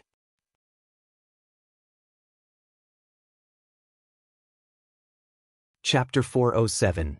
Encounter with First Madam. The woman maid held a basket with a lid, and the three of them were not talking. Seeing that, Qiao Xian and Tao Tao made way for them to pass through. 2 meters away from them, the woman swayed and then collapsed with her eyes closed. The middle-aged maid and young maid cried out together as they helped the madam up. "First madam, please, first madam. First madam, wake up, please, wake up." Qiao Xian and Tao Tao went up to help them without any hesitation. But they did not know how to cure sick people. "Auntie, should you take the lady into the city for a medical checkup? We have a wagon and we can take you there." The maid looked up and saw Tao Tao and Qiao Xian. She forced a smile and said, "It is fine, but could you help us to carry her back to our abbey?" The maid clearly knew that First Madam was distressed mentally, and that's why she became sick. She was in a bad mood, thus passing out. It was not that she had any disease. She was disturbed in her heart, and needed to get that problem cured from the root, otherwise she would not be able to recover. Qiao Xian and Tao Tao nodded. Together with the middle-aged maid, they helped the madam back to the abbey, which happened to be the place Tao Tao and Qiao Xian had intended to go to a while ago. As they went into the abbey, the servants came with a chair and carried their first madam back to the room. The middle-aged maid asked the housekeeper to take Qiao Xian and Tao Tao to the hall. She apologized to them before heading back to First Madam to see how she was doing. The medical pills were slowly dissolving inside warm water.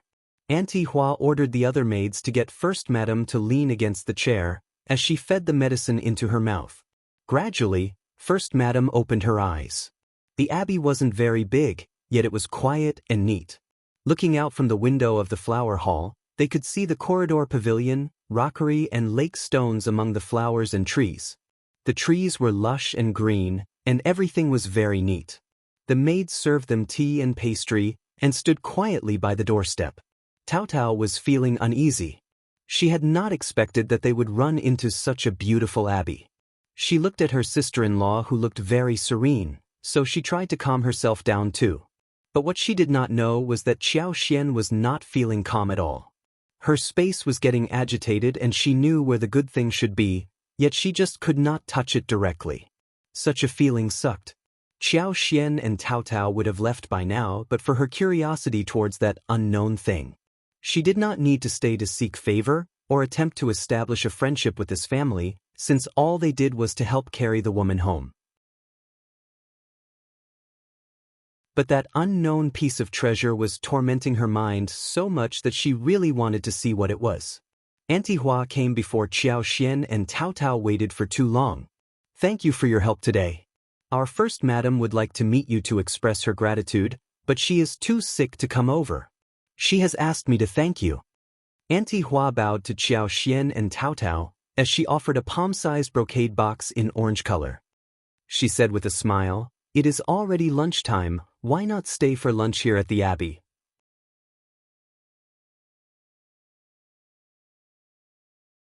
Chapter 408. Treasure. Qiao Xian turned down the brocade box. "It is just a small favor, we cannot accept such a big present. If it is okay with you, we would like to have lunch here." Startled, Auntie Hua smiled. "That is totally okay, please stay for lunch. This present? Just put it away, we can't accept it." Qiao Xian just could not accept such a large present just because she did a small favor for them. Seeing her resolute attitude, Auntie Hua did not insist, but exchanged names between each other so they could be served lunch soon.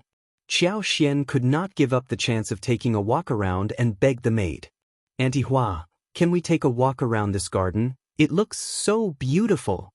It might be a little rude for them to make a proposal like this just because they had done them a small favor. Slightly surprised, Auntie Hua did not expect that a properly behaved woman like Qiao Xian would propose something like this. Despite her slight displeasure, Auntie Hua nodded with a smile. "Sure, just walk around as you wish, but don't go too far." "Thank you." Qiao Xian smiled and thanked her. Tao Tao thought that her sister-in-law was really interested in the landscape in the garden, so she was also very glad to have a chance to take a look around this beautiful garden.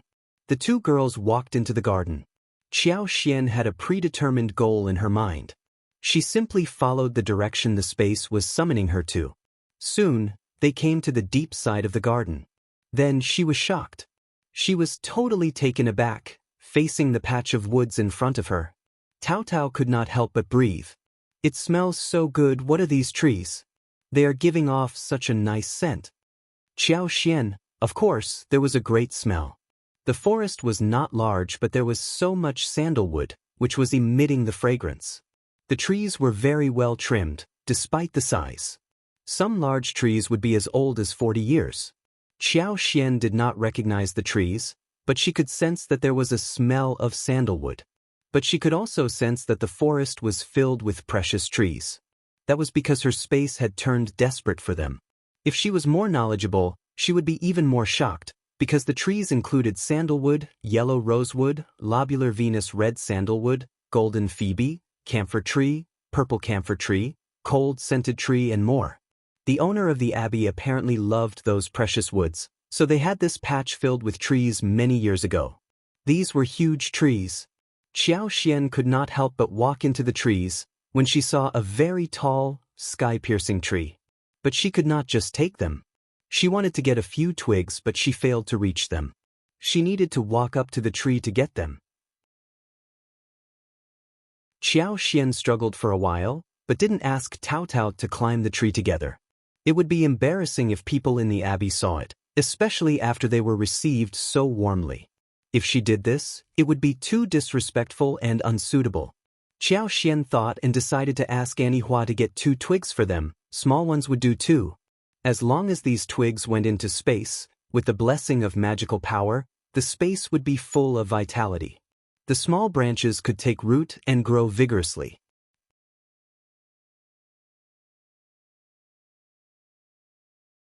Chapter 409. Repair. The trees from all over the country were all gathered here, which was not a very easy thing to achieve. The owner must have spent a lot of money and energy on this project. They were all precious things, and the owner might not be willing to share anything with her. But she could give it a try. Sister, oh look, someone is there. Tryout tugged at Xiao Xian's sleeves as she pointed at a place not far away. The forest was not shadowed by any bushes or weeds, but the trees were flourishing and they were not able to see everything at one glance, unless she used her superpower. Following Tryout's direction, Xiao Xian looked through the trees and saw a gray-haired man sitting on a wheelchair, with his back facing her. Xiao Xian felt a bit lucky for not having climbed up the tree, otherwise she would have been seen and caused embarrassment. She did not dodge that man, and said to Tryout, maybe he is the owner. Let's go and speak with him. The 2 girls walked up and saw that the middle-aged man looked very skinny and sick. His cheekbones stood out and his hair had turned gray. Hello. Xiao Xian stopped the moment she started to speak. The middle-aged man's head was tilting to one side, his eyes were tightly closed and hands drooping. He had apparently passed out. 5th sister-in-law, don't be scared. Xiao Xian was surprised too, thinking what kind of luck she had to run into 2 such people. She stepped forward quickly. She reached out for the man's pulse. The middle-aged man was wearing a robe in a dark brown color with golden lines.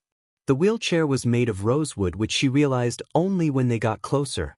It could be seen that even if he was not the owner of this place, he was definitely a master with status. Xiao Xian could not leave the man here like this. What if he was dead? Then how should she tell others about it? She needed to check his pulse first so she could either stay here or fetch someone. Xiao Xian was startled again when she felt the pulse. The man seemed to have been poisoned. The muscles in his lower body were severely blocked. That was why he could not walk, and his chest and internal organs were also damaged to varying degrees. As long as he was alive, he must endure unbearable torture. Xiao Xian subconsciously activated her superpower. It flowed through her fingertips and poured into the middle-aged man's body. The small but endless, energetic superpower slowly opened up the territory in the man's body, washing away the blocked tendons and repairing the dilapidated damage wherever it passed by. Tao, who was standing next to her, got so nervous that she wanted to burst out in tears as she saw the fainted man and the absent-minded sister-in-law of hers. What was wrong with this man? Why was her sister-in-law not reacting? What was this terrible situation? What should they do? Old master. Yuan got so surprised when he saw 2 strange women standing next to his old master. He walked up and pushed the wheelchair backwards. Who are you? What are you doing here? Xiao Xian withdrew her move and said, Sorry, mister. We were walking around when we ran into this place, and this old master seems to have passed out, so Yuan lowered his head and found that his old master had fainted. He let out a cry of surprise, ignored Xiao Xian and Tao Tao, and walked away in a hurry with the wheelchair.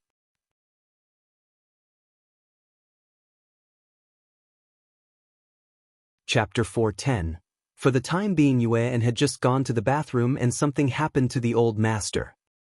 His old master had to be all right. Xiao Xian, anyway, this person did not blame them for anything, which was already a comforting thing. Xiao Xian and Tao Tao were not in a mood to continue with the walk any longer. Also, Xiao Xian's purpose had already been achieved. Back to the hall, some maids laid out the table for them to have lunch. Xiao Xian asked about Auntie Hua, to which the woman maid said that Auntie Hua was in the middle of doing something so she could not be here. They were asked to eat lunch well. Xiao Xian suspected that the middle-aged man must be the owner of the abbey and First Madam's husband. First Madam must have been taking care of her husband for a long time, so she collapsed out of tiredness. Xiao Xian could not help but feel sorry for them. Auntie Hua must be busy dealing with the old master when she was working for the mistress. So, Xiao Xian did not ask anything more, but exchanged a few polite words, sat down and ate with Tao Tao. She could not mention asking for the twigs. She felt a bit sorry, but since she knew where those treasures were, she would find some ways to get them. She could ask Yuezheng Xiao for help, right? The young maid in the abbey did not look down at Xiao Xian and Tao Tao just because they were plainly dressed or because they had never been here before. They were served with 6 dishes and 1 soup. The servants served them well. The reason why those servants were so well-mannered and did not judge people by their looks must be because their master and mistress had taught them so. It was a family with moralities. Xiao Xian could not help but develop a good feeling towards this family. She would not mind treating that old master if she had some opportunity in the future, in exchange for a few twigs from the precious trees. She was going to think of a good method to use the superpower without exposing her abilities or causing suspicion. After lunch, Xiao Xian and Tao Tao waved them goodbye. They took a walk around and went back to where the wagon was stationed, then they went back to the city together. It was almost 4 in the afternoon when the 2 girls arrived at the hotel. Xiao Yunduan and Qi had not yet returned as the evening touched down. They might not be able to come back for dinner. So, Xiao Xian and Tao Tao ate some simple dinner at the hotel rather than wait for them. Sure enough, when they returned, it was already dark outside. Xiao Yunduan had drunk some wine and walked in with the help of Qi and Chushan. Luckily, he still had a pair of bright eyes. He was not fully drunk. No one liked to take care of drunk people. Chushan did not leave directly after he helped Xiao Yunduan. Instead, he left after helping Xiao Yunduan wash up.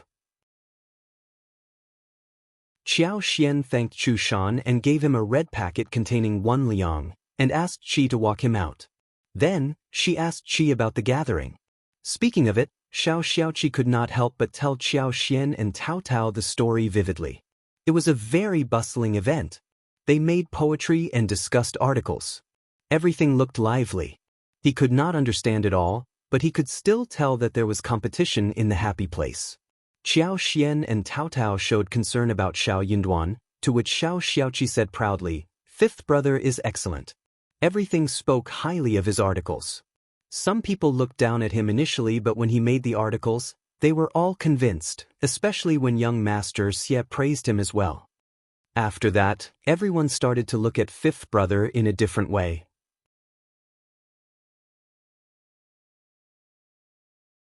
Chapter 4:11. Flashback. Tao Tao was very happy and laughed with pride. Xiao Xian felt proud on behalf of her husband too. That was what a celebrity could bring about. Her husband owed young Master Xie a huge favor. But young Master Xie never told lies. If he spoke highly of her husband, then her husband must be worth the praise. So, should she be hopeful for the autumn examination? The thought pleased Xiao Xian completely. It was the best news ever. The following day, the 4 of them ate breakfast together. The gathering continued on this day. Xiao Yunduan did not get too drunk the night before, so he was already quite sober by this time. He even inquired about Xiao Xian and Tao Tao about where they went the day before. Xiao Xian did not mention the abbey, but only told him briefly about taking a tour outside the town. Xiao Yunduan was about to say something when Xiao Xian smiled. Just very close to town, somewhere with many people around. We didn't or will not go too far. Xiao Yunduan smiled too, and dropped his idea to nag her. Don't travel too far. After breakfast, Xiao Yunduan and Qi went out, whilst Xiao Xian and Tao Tao stayed for a bit longer at the hostel and then stepped out for shopping. There were a few sites with beautiful landscapes that were worth visiting. At the abbey, Old Master, who was in a coma, woke up finally. The Old Master had been seriously injured in an accident before. His legs were crippled, and other body functions were also damaged to some extent. Most of the time he lay down in a daze every day. Going into coma or experiencing occasional pains happened often. There were some occasions when he would feel better. Whenever he felt better and the day was nice, he would go out in the wheelchair, asking his servant to help him check the forest consisting of the precious trees that he had planted 30 years ago.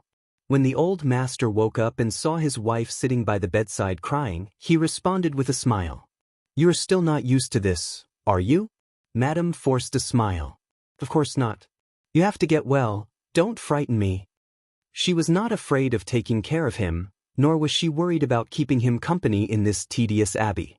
She was just scared that he would pass out and never wake up one day. The doctor said that his body was already very weak, and his viscera had been severely damaged. These years he only relied on precious medicinal materials to continue his life. Despite that, it was still getting worse little by little. One day, it would turn so bad that his body wouldn't be able to bear it any longer. At that point, it would be the end of his life. But his wife did not dare to let him know about that. It was something that continuously pained her heart like a blade hanging over her head, which might drop any time. Especially during the past 1 year, he was getting worse and any small occasion would make her nervous. But despite the relapse that happened today, Old Master looked good and ate a lot more food during dinner and drank a more bowl of soup. Maybe I had been trapped indoors for too long, and today, I am much better and feeling more energetic. His wife felt very nervous upon hearing the words. This should not have been the last moment before death, right? She forced a smile. Good that you are getting better, good. First Madam slept in the Old Master's room that night. She barely dared to close her eyes in case something happened.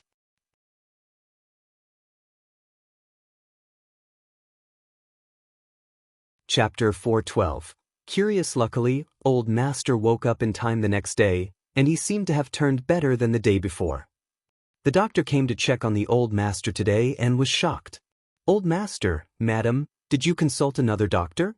Or did he drink any medicine or get acupuncture or anything else?" "Huh? What?" Both Old Master and Madam were confused. "What do you mean, Dr. Tang?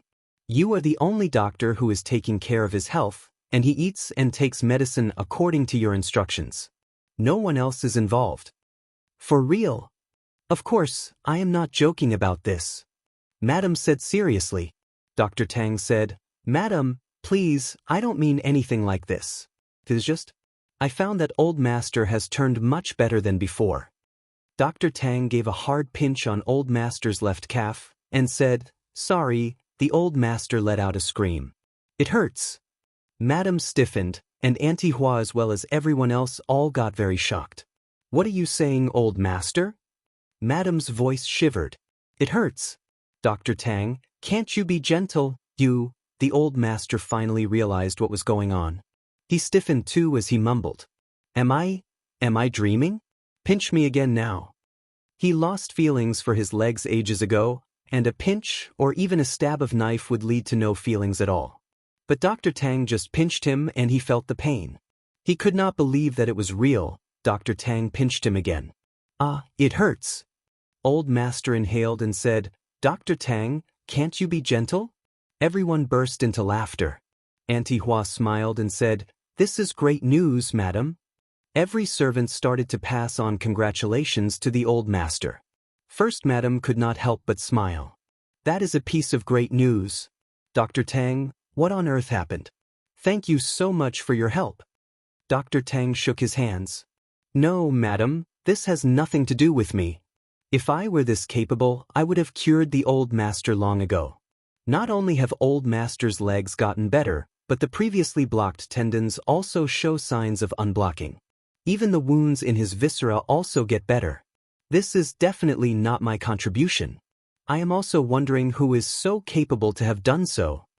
Dr. Tang looked very expectant.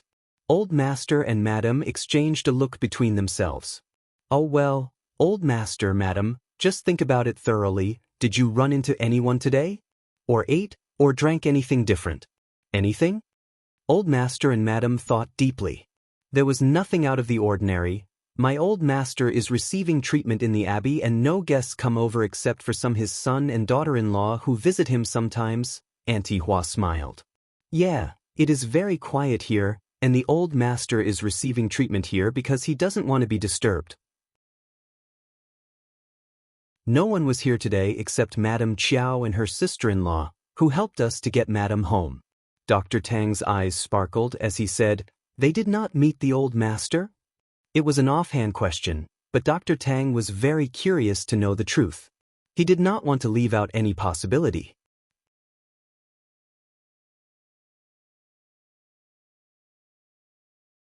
Chapter 413, Dreaming. Auntie Hua laughed. Of course not. They didn't even meet the old master. Yuan suddenly looked up and looked at Auntie Hua. He thought for a while and said carefully, The two ladies? They did meet the old master yesterday. Yuan recounted what happened in the forest the day before. Dr. Tang added, Old master was in a coma, and no one knows what they did. Where are they right now? Can I meet them? Everyone present. They felt that Dr. Tang had turned mental. Madam smiled. Dr. Tang, that can't be possible. I don't think that is possible either, so I need to find out what is going on. Can it not be because your medicine works? Impossible. I know what medicine I have prescribed. What about doing it like this? We look for the two ladies. In the meanwhile, old master, madam, and Auntie Hua, you can start to recall what you have given or done to old master, or eaten anything special. If we find the cause, the old master's health could turn better. Everyone got very motivated. Dr. Tang, you are saying that old master is becoming better. Can you check him more carefully and see what is it that made him better? Dr. Tang laughed bitterly. If I was able to do so, I would definitely have found the cause. But I can't. Old master's health has improved, but I don't know how. I need to find the cause. Madam nodded. Okay, I got it. Dr. Tang added. If you find the cause, you have to tell me about it definitely. Of course. Dr. Tang sighed and left. Madam asked Auntie Hua to think it through carefully and asked the servants to fetch her son. Her son was very good at finding people. It turned out that her son was Yuezheng Shao. Yuezheng Shao was doing accounting in the study, and when he heard that his mother was looking for him, he got frightened and miscalculated things. He turned anxious suddenly, wondering if something bad had happened to his father. So, he hurried off to look for them. His mother had never urged him so quickly. He arrived at the abbey and heard what happened to his father. He became so happy. No wonder his mother was in a hurry. His mother just could not wait to tell him the good news. First, Madam narrated what Dr. Tang had told them and said bitterly, We are clueless about this. We are wondering what happened to your father. Can you help us find a couple of ladies? Yuezheng Shao listened to her carefully. But as the story went, he felt that something was getting really weird. Madam Chiao, Mississippi Shao? Sister-in-laws? But weren't they? How did they end up coming to his abbey and cure his father? Also, since when did Madam Chiao know how to cure people? Yuezheng Shao felt as if he were dreaming. Are you listening? First, Madam patted him as she saw her son's mind drifting away. Yuezheng Shao smiled. I am. You need to find those two ladies, right? I will definitely get them here for you.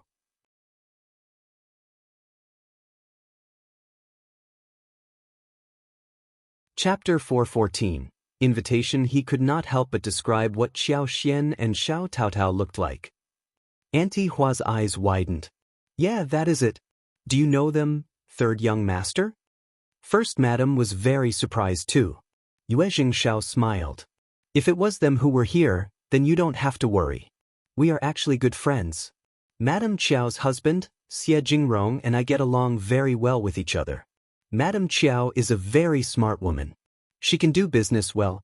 Hearing that the lipsticks, which were so popular and always out of stock, originated from Madame Chiao, First Madam was taken aback. Is she really that good? What a pity that I did not meet them yesterday. Auntie Hua was very surprised and chuckled. You can't judge people by their looks. Madame Chiao and her sister-in-law looked very ordinary, but they have such hidden abilities. Auntie Hua could not help but feel lucky that she had not looked down upon them the day before, otherwise it would have been so embarrassing. You have not seen them, and I am not sure if they are the ones whom you are looking for. I will go and meet them now. First Madam nodded and urged him.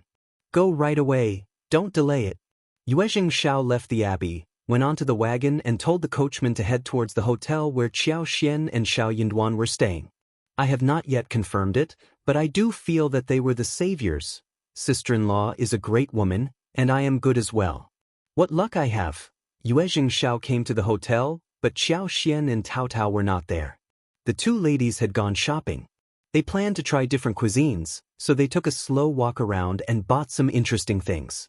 Yuezheng Shao could do nothing but wait at the hotel. It was not long after lunch that the two ladies returned. Sister-in-law Tao Tao. Yuezheng Shao's eyes were sparkling. He was a very calm man, but this was about his father and he could not hold back the excitement. Yuezheng Shao's sparkling eyes startled Qiao Xian and Tao Tao. Young Master Yuezheng. What happened? Sister-in-law, please tell me, did you go to an outskirt abbey called Southern Garden yesterday? Qiao Xian was startled. She felt that something weird was going to occur. There was one faint idea that almost popped in her mind. Yes, we were there yesterday. How did you get to know? What a coincidence. Yuezheng Shao laughed as he struck the table. That is where my parents live. You helped my mother and then my father yesterday. I don't know how to thank you. Qiao Xian, Yuezheng Shao said resolutely, you cured my father, didn't you? Please, sister-in-law, help my father and we will be grateful to you for the rest of our lives. Please stop. Qiao Xian smiled helplessly. So the man we ran into yesterday was old Master Yuezheng? Actually, I am not a doctor, but I have some knowledge with massage and acupuncture. I was worried about old Master yesterday, so he is better now, right? Yuezheng Shao laughed bitterly. My father has been ill for many years. He was seriously injured in an accident when he was walking with a caravan. His legs became numb and his internal organs were severely damaged. All these years, he has just been dragging his body until yesterday. But you helped him and his spirit has improved a lot already. Dr. Tang diagnosed him today and found that he has become better, and his legs are also feeling some sensation.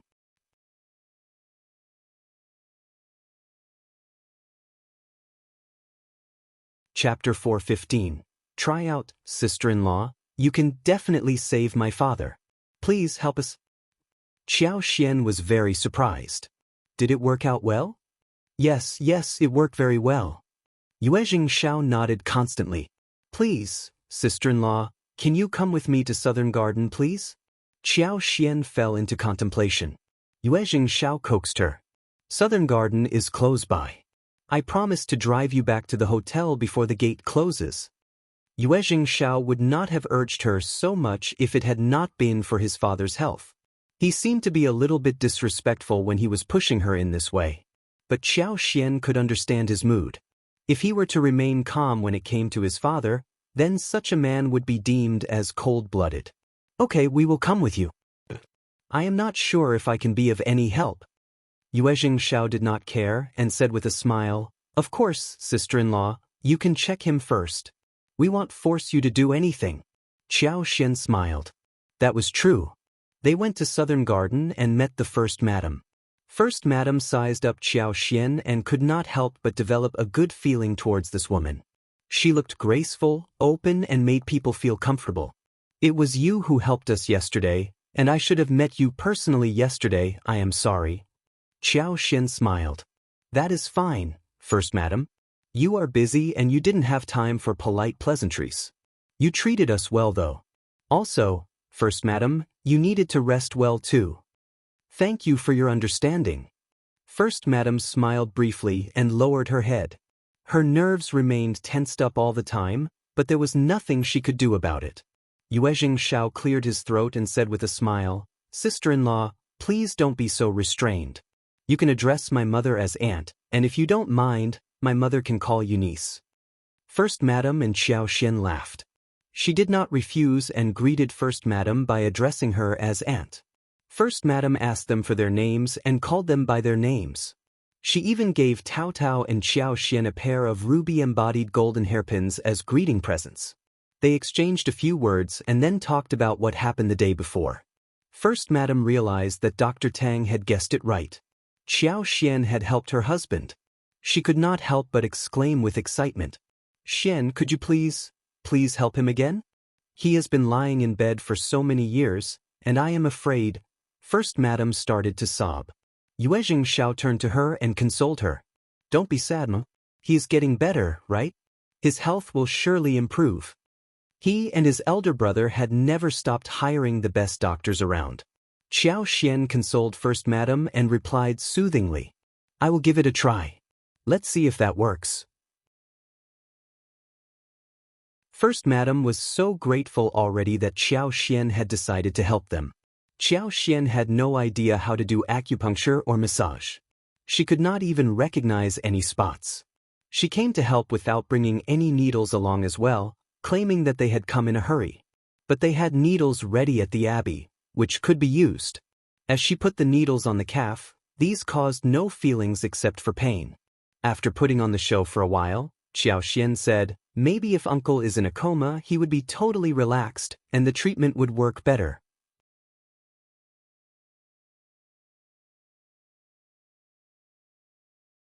Chapter 416. Superpower for Disease. First Madam and Yuezheng Shao exchanged a look with each other. But there were all kinds of methods for curing diseases, and it was not a strange thing that people could receive acupuncture when in a coma. Also, it seemed that Xiao Xian did help him when he was in a coma the day before. Yuan had taken care of the old master for years, and he knew a little bit about medical treatment. After receiving approval from Old Master, First Madam and Young Master, he gave a needle at a spot of Old Master's neck. Old Master passed out with his eyes closed. Xiao Xian, that was very professional. When the man passed out, Xiao Xian got down to doing her bit. She asked the others to leave them alone in case she was disturbed. But they were allowed to watch how she did it. Being far away, Xiao Xian pretended to needle Old Master's wrist, but by using her figure and hand movements, she covered it up. In fact, she put 2 fingers lightly on his wrist and calmly poured in her superpower into Old Master's body little by little. She commanded that the superpower should wash away Old Master's clogged tendons bit by bit, so that the severely injured internal organs were slowly repaired and got rejuvenated bit by bit. It required very accurate control of the flow and speed of the superpower, and Old Master's body was almost drained out. So, she had to take it slow, in case he could not stand the sudden instilling power. Otherwise, it would turn the good things into worse. This was the first time for Xiao Xian to do this to someone. She understood that it was the right thing to do, but she did not have enough time or experience to use as reference. So all she could do was to follow her own instincts little by little. It was a very high energy consuming exercise. She started to have sweat on her forehead, cheeks and on her back. Her face started to turn increasingly pale. First Madam, Yuezheng Shao and Tao Tao saw the changes in her. They were all so nervous. But they were very convinced by her skills by this point. Almost 1.5 hours later, Xiao Xian let out a sigh of relief and collapsed on a chair. The others walked up to her quickly. Fifth sister-in-law, how are you doing? Sister-in-law, are you all right? Are you okay, Xian? Auntie Hua, come quickly with the ginseng soup. Xiao Xian let out a breath as the superpower went traveling through her body, and soon she recovered. I am fine, don't worry. Really? Yeah, look at me, I look fine, right? I was just tired but now I am okay. Seeing that Xiao Xian looked well again and sounded just a little tired, they all let out a sigh of relief. Sister-in-law, what about my father? They all turned to look at Xiao Xian in anxiety. First Madam was already holding Old Master's hands, checking him. He should be fine. Qiao Xian smiled. He is not in a very bad situation, or we can say that my method should work on him. As long as he goes through proper post-treatment therapy, he should recover to normalcy in a few months. Qiao Xian needed to settle this at one go because the more she did this, the higher were the chances of her secret of being exposed. Really? Is that so? The mother and son stared at her in disbelief. Auntie Hua as well as you and were both surprised and happy.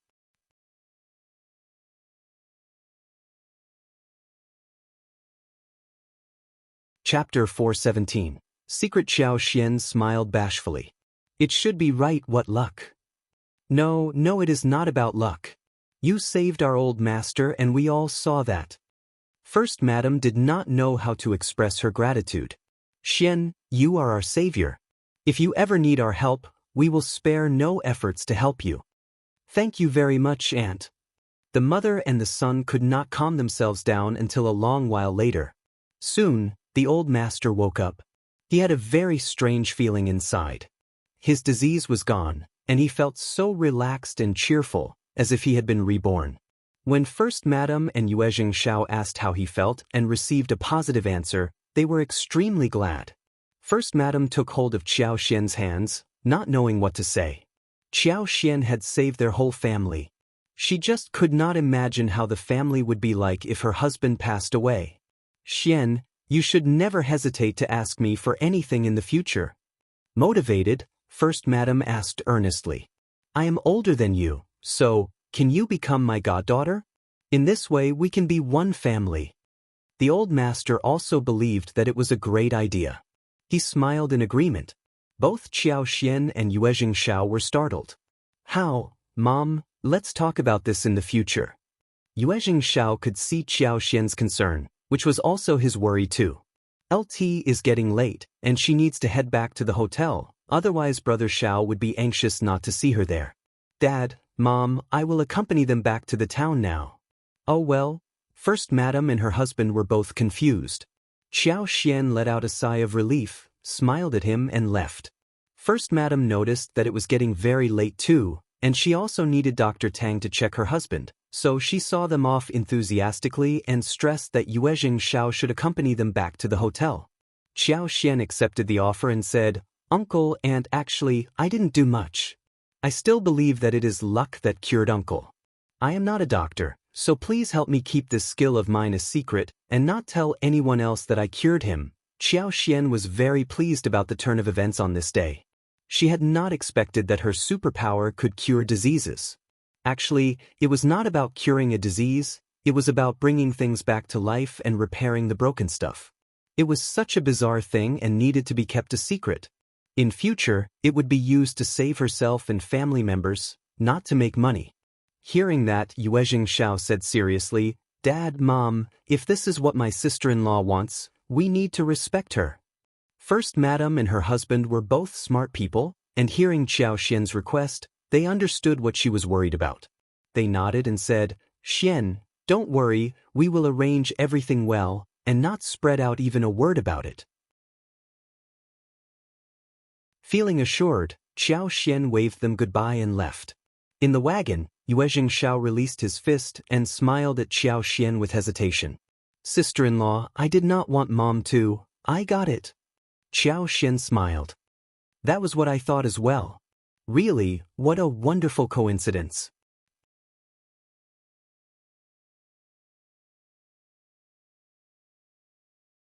Chapter 418. Concern. Yuezheng Shao laughed. Great that you understand it. Even if my parents haven't taken you as their goddaughter, our relationship would not be affected. We are a family and you and Brother Shao can ask us for anything in the future. Qiao Xian smiled. Sure. Yuezheng Shao accompanied them to the hotel, but Shao Yunduan and Qi had not yet returned. Yuezheng Shao asked the coachman to speed up as he rushed out of the gate and headed back to Southern Garden. He was worried about his father and had decided to stay overnight at the abbey. First Madam and her husband decided to find Dr. Tang to check old master up after a few days since Qiao Xian did not want to reveal her identity. They needed to think about how to make up the story for his cured condition. The old master was well aware that he was getting better and did not need a doctor this soon. After all, Old Master's recovery was not going to remain a secret for long. The moment Yuezheng Xiao came, First Madam blamed him. Why did you stop me from taking Xian as my goddaughter? Yuezheng Xiao smiled bitterly. Mom, please hear me out. It is not the right thing to do. Sister-in-law would not have liked it either. What? You know whose daughter is sister-in-law? Yuezheng Xiao explained quickly. Her father is county magistrate of the county. The county magistrate used to work in the capital and he desperately wants to go back to the capital. He is selfish and narrow-minded, not a good man. Sister-in-law is his concubine's daughter and before she got married, she had not lived a good life in that house. Yuezheng Xiao was curious about Xiao Xian so he had looked into her family. Hence, he had a lot to tell First Madam when it came to this point. Think about this. If Officer Qiao and Madam Qiao get to know that you have taken sister-in-law as your goddaughter, they would definitely come and ask you for favors.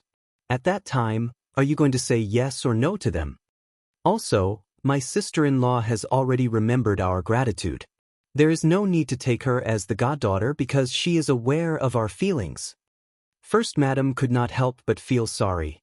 She sighed emotionally. That explains it. You are right about this matter. This is her worry as well. Yuezheng Xiao added. First Madam smiled. Then we can drop the idea of taking her as our goddaughter. But we will always take good care of her. Officer Qiao must be stupid as to mistreat such an excellent daughter. He will regret it one day.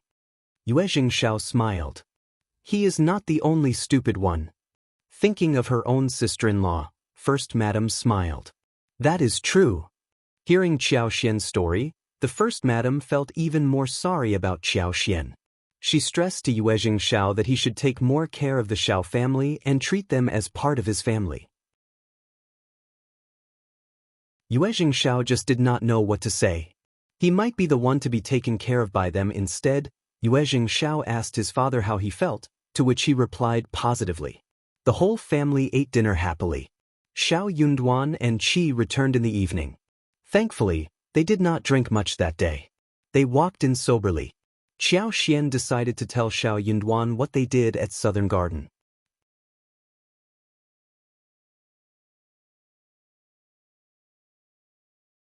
Chapter 419. Ms.Mi Jr.'s guest Xiao Xian asked Qi and Tao Tao to buy some snacks for the night, and then sat down next to Xiao Yunduan, tugging her clothes and telling the whole incident to Xiao Yunduan. At first, Xiao Yunduan thought that he had heard a fairy tale, but soon he understood what he had heard. Darling, so you cured the old master of the Yuezheng family? Hush! Xiao Xian put her finger to the lips. Don't be so loud.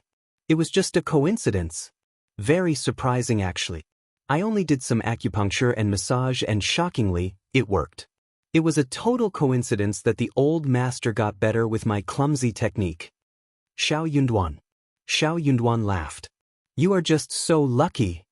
Xiao Xian lifted her chin, raised her eyebrows and smiled. I think so too. The two of them smiled at each other. After a few moments, Xiao Yunduan said again, Oh yes, don't tell others about what happened today. What if someone comes to you for medical treatment? Then you would not be able to say no that easily, right?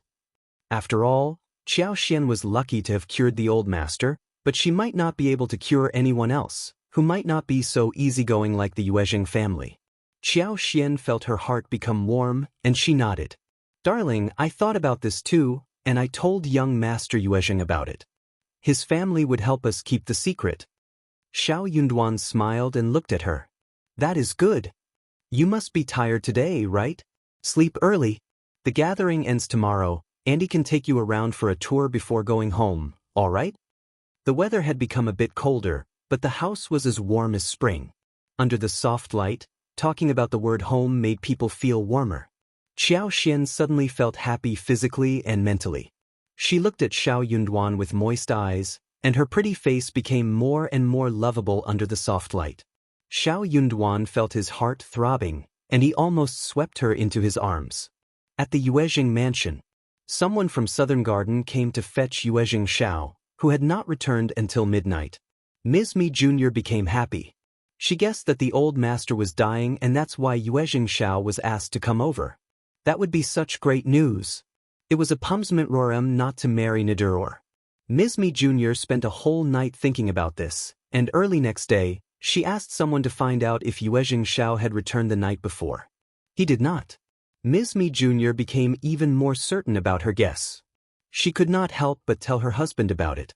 When her husband was young, he was a romantic and elegant person. He especially liked making poems with literature. Yet after so many years, he still failed to make one that could earn him a name. He gave it up later, and decided to lead a life of playing around and drinking with friends, having fun all his life. He was living a very leisurely life. He had never been interested in family business. He could not even learn a thing about it, and it made his head ache.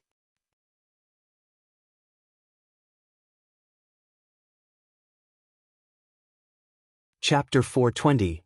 Rumor. He was very satisfied by what he had now. His 2 sons were doing well in business, and his youngest son was good at reading.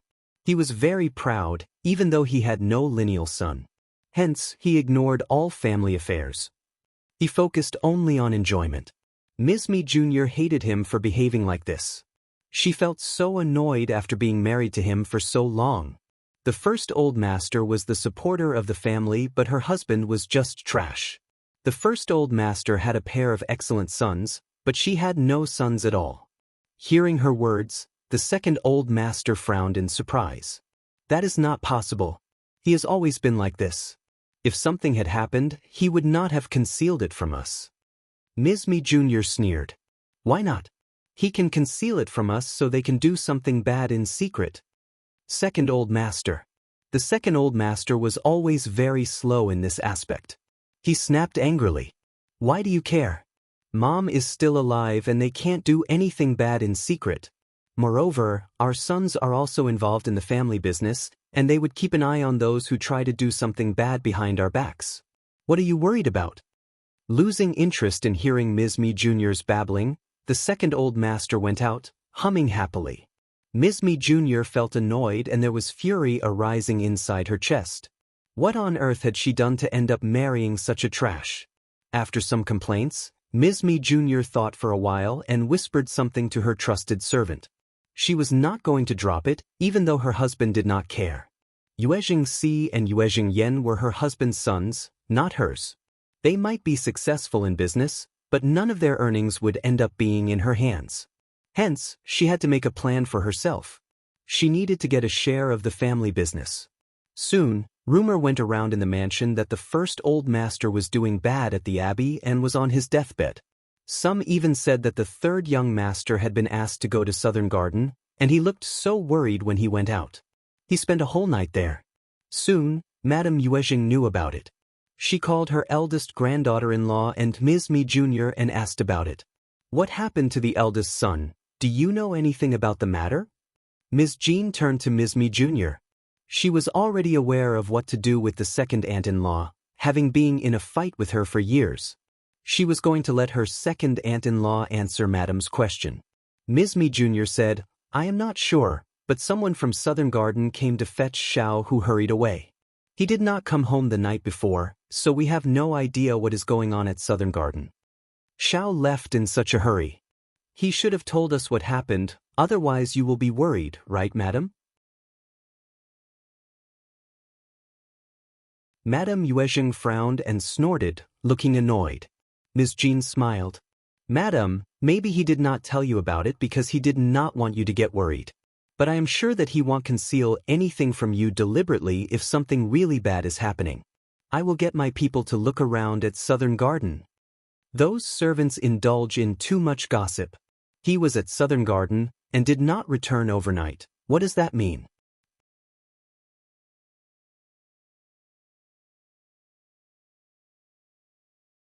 Chapter 421.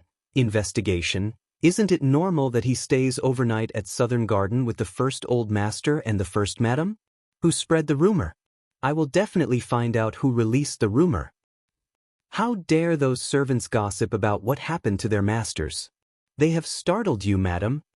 Having heard what Ms. Jean said, Madame Yuezheng nodded. That is true, you need to find out who started the rumor and gossiped about the master. And that person was even jinxing her son. Even though she preferred Ms.Mi Jr. over her eldest son's wife, it was still her son they were gossiping about. She still did not want to hear anything bad about him. Find the culprit and punish that person seriously. Beat that servant and sell him or her out. We must not keep someone horrible like this at home. You're right, Madame Yuezheng. I will bear your instructions in mind. Ms.Mi Jr. clenched her teeth and cursed Ms. Jean inwardly. Since Madame Yuezheng approved of the investigation, she had no way to counter Madame Yuezheng, who might get annoyed hearing any contradictory words. But she still wanted to add fuel to the fire. But after all, Xiao was still too impolite not to have informed us about this. Otherwise there would not have been any problem like this.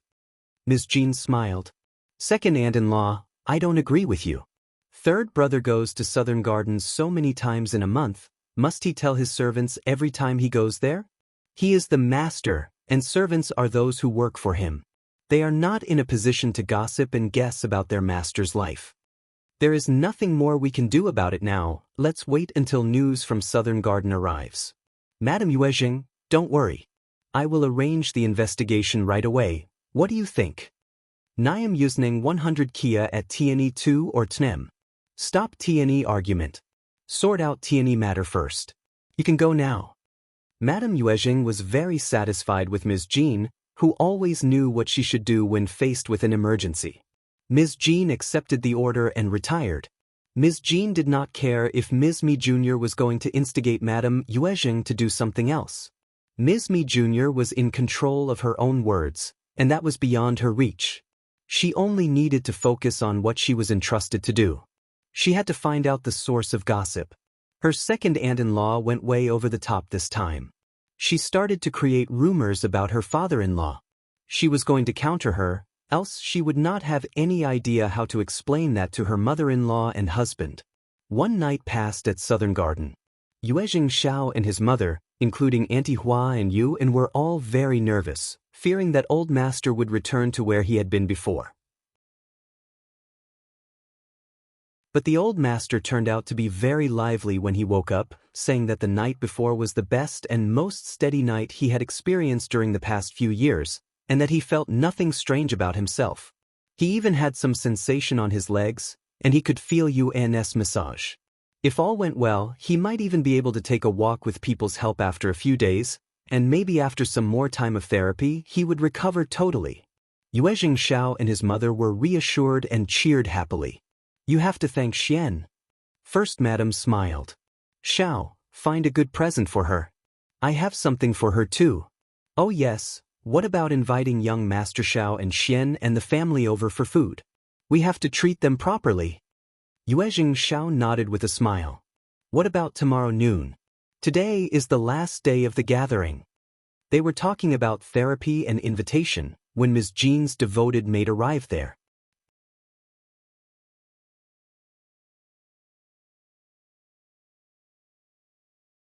Chapter 422. Elder sister-in-law. The maid narrated all that Ms. Jean told her to, and First Madam's face sank slowly. How dare she spread rumors like this? Does she really think that there is nothing I can do about her? She, in First Madam's mouth, was Ms.Mi Jr.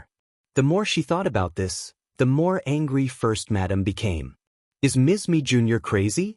I don't interfere with what is happening at the mansion, so she thinks that she can do whatever she wants? Good, I will talk to her about this soon. Someone must have spread the rumor about the old master, and that's why the servants dare to gossip about their masters. First Madam could figure out the culprit instantly. Yuezheng Xiao was disgusted too. But he stopped First Madam. Don't get angry, just ignore her. Dad is getting better now. Let's see how annoyed she becomes when she realizes what actually happened here. Anyways, I am going home now. First Madam breathed in forcefully and nodded. Don't tell anyone about your father's recovery, except for your elder sister-in-law. And tell her to stay tight-lipped as well. Okay, Mom. He was going to make it public when his father recovered completely. And his father was definitely going home for the new year. Yuezheng Xiao returned to the mansion and went to Madame Yuezheng directly. Madame Yuezheng asked him about the situation. Yuezheng Xiao was surprised. Dad is still under treatment, and he is fine. Who spread such a rumor? Mom urged me to go there because she said that Dad was missing me. So I hurried over and spent the night there. Who is so bold as to spread rumors about their masters? Grandma, you have to defend my father. Dr. Tang says that he is getting better these days, and if he hears such rumors, he might be really depressed. Hearing that her son was not getting worse, Madame Yuezheng let out a sigh of relief. Then she became furious. True. Find out who is behind this. Don't worry, your elder sister-in-law is already at it. Yuezheng Xiao nodded and said, I will go and visit my elder sister-in-law and tell her about this, so she can be assured too. Madame Yuezheng nodded. Okay, do that. Yuezheng Xiao told Ms.Mi about how his father was recovering and would most likely come to the mansion for the new year. He told her to stay quiet about the matter. Overjoyed, Ms.Mi pressed down her excitement and asked a few more questions out of concern. Yuezheng Xiao told her everything. Ms.Mi smiled. Thank God for helping us, this is great news. Yuezheng Ting and her mother were annoying and kept causing her trouble. Even though her mother-in-law left some helpers for her, Ms.Mi was still very tired. After all, Ms.Mi Jr. was 1 generation older than her, and Yuezheng Ting was her sister-in-law, so she could not do much to counter them. She was burdened by some family affairs whilst dealing with those annoying mother and daughter. At the same time, she had to take care of her 2 sons. She wished so much that her in-laws could return to the mansion as soon as possible. She could only be truly relaxed when her mother-in-law was home. Every time she went back to her mother's home, her sisters and friends all felt so jealous of her for not having a pressing mother-in-law. But she could not explain how miserable that feeling was. Yuezheng Xiao said, Parents should be home soon, so elder sister-in-law, just spare no efforts to carry out your investigation.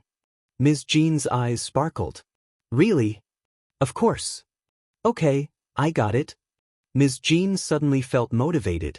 She looked lethal and inspired, ready to get on with the investigation. She was definitely going to reveal Ms.Mi Jr. this time. Xiao Yunduan and Xiao Xian could not turn down Yuezheng Xiao's invitation for lunch.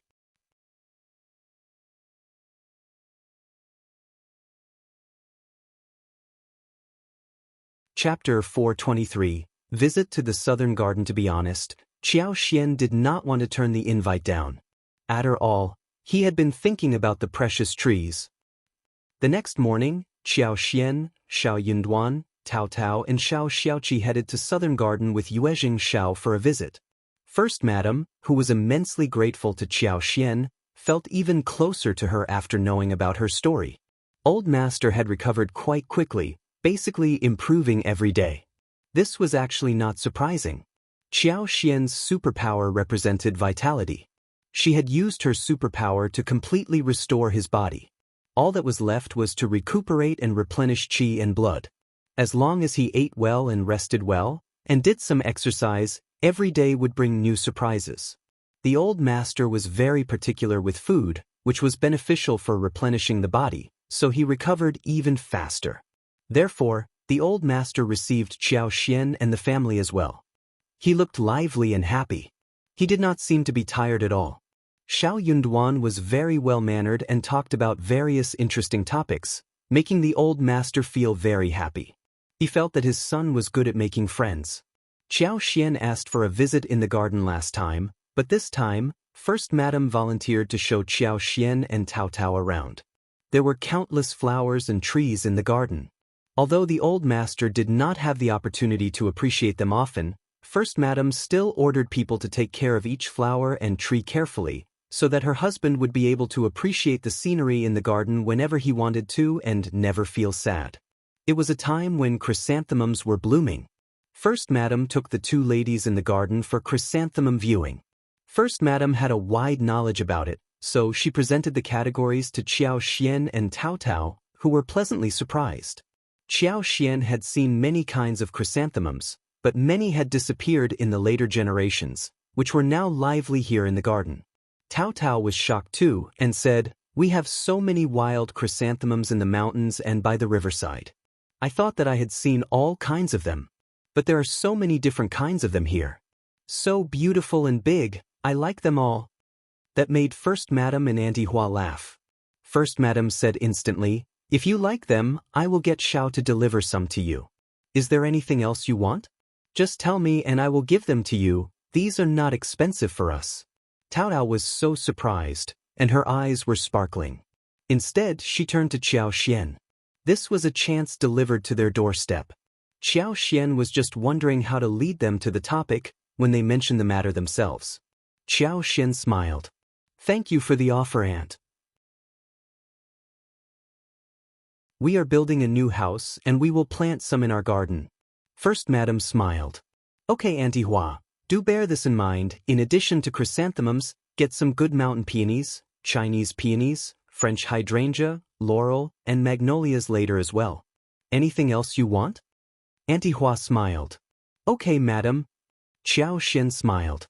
"Oh yes, Aunt, I find that you have some fragrant rosewood and red sandalwoods in the garden. Can I have some of those interesting plants too?" Both First Madam and Auntie Hua were startled.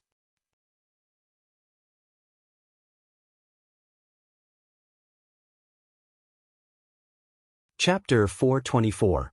Prediction. Xiao Xian smiled. "Small tree buds are fine, or even some twigs are all right." First Madam smiled.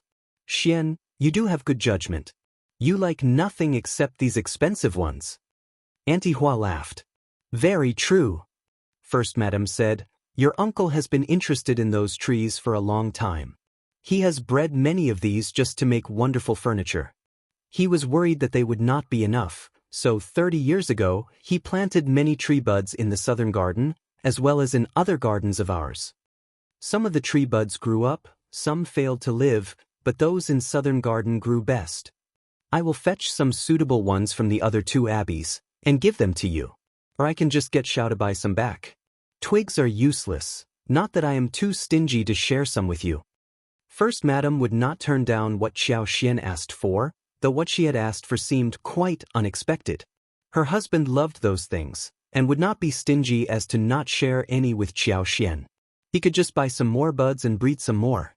Xiao Xian simply could not wait toward the tree buds, but smiled. "Aunt, you don't have to make such a fuss. I am very good at planting trees and flowers. You can just give the twigs, I can definitely breed them well. Tree buds are not needed." First Madam.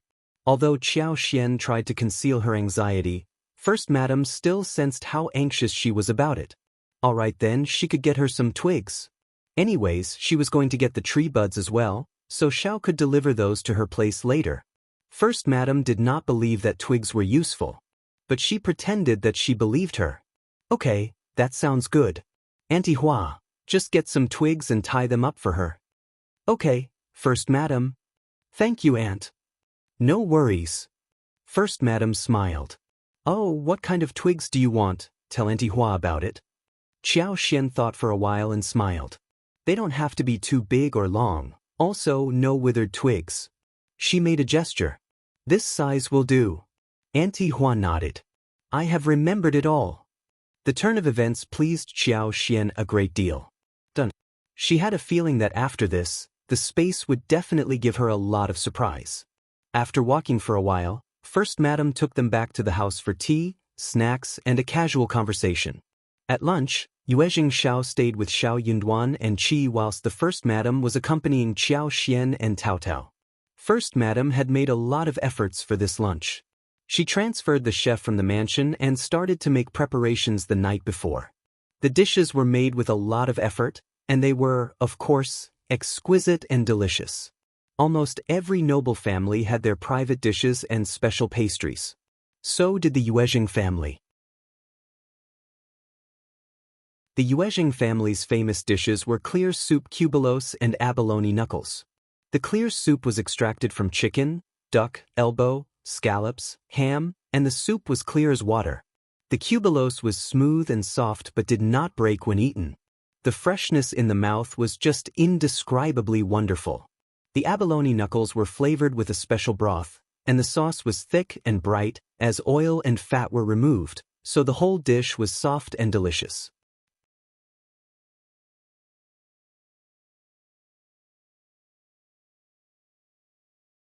Chapter 425. Lucky these two dishes could not be eaten anywhere outside their family.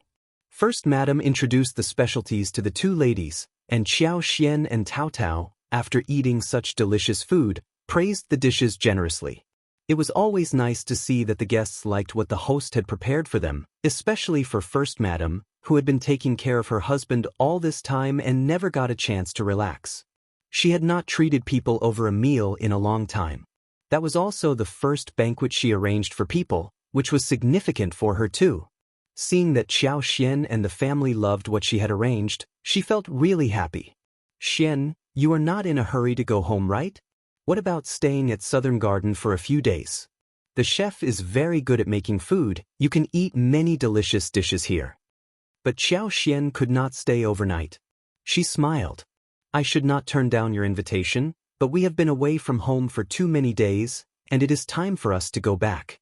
We are building a new house and we can't be outside for too long. Also, Uncle is still recovering and needs to be taken care of. We can't keep you busy at the moment. We will come to visit you on our next trip. First Madam smiled. It is a deal then. You definitely have to come to visit me often.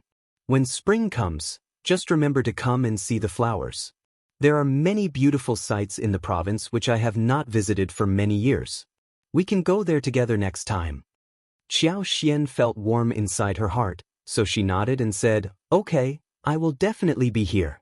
The old master still needed to rest, so after lunch, Xiao Xian and Xiao Yinduan, as well as their family, left. First Madam told Yuezheng Xiao numerous times that he should treat them well and should give them the wagon to go home. Yuezheng Xiao nodded in agreement. The following day, Xie Jingrong treated them to a meal. At the banquet, he was surprised to hear about the old master's recovery and congratulated Yuezheng Xiao sincerely. Later, Xiao Yunduan went shopping with Xiao Xian, Qi and Tao Tao for a day and bought some stuff. They decided to go home the next day. Yuezheng Xiao had 2 wagons prepared for them, one for them to ride, and the other for the products and presents which the Yuezheng family gave to them. These included the twigs and some small tree buds which they had found. Yuezheng Xiao said that when the new house was built and the spring came, he was going to visit them and bring the plants to them personally.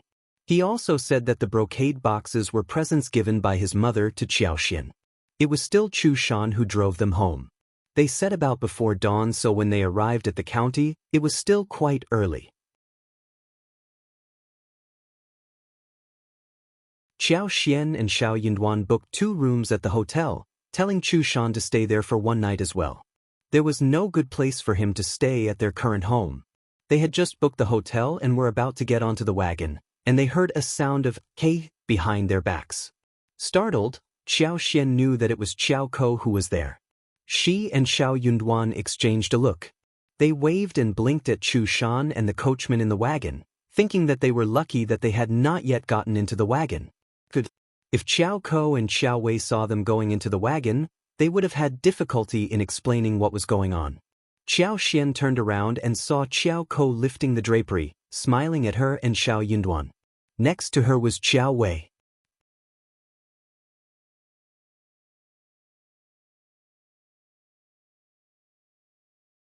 Chapter 426. Slap on face. Xiao Xian held in her anger and walked up to Xiao Yunduan.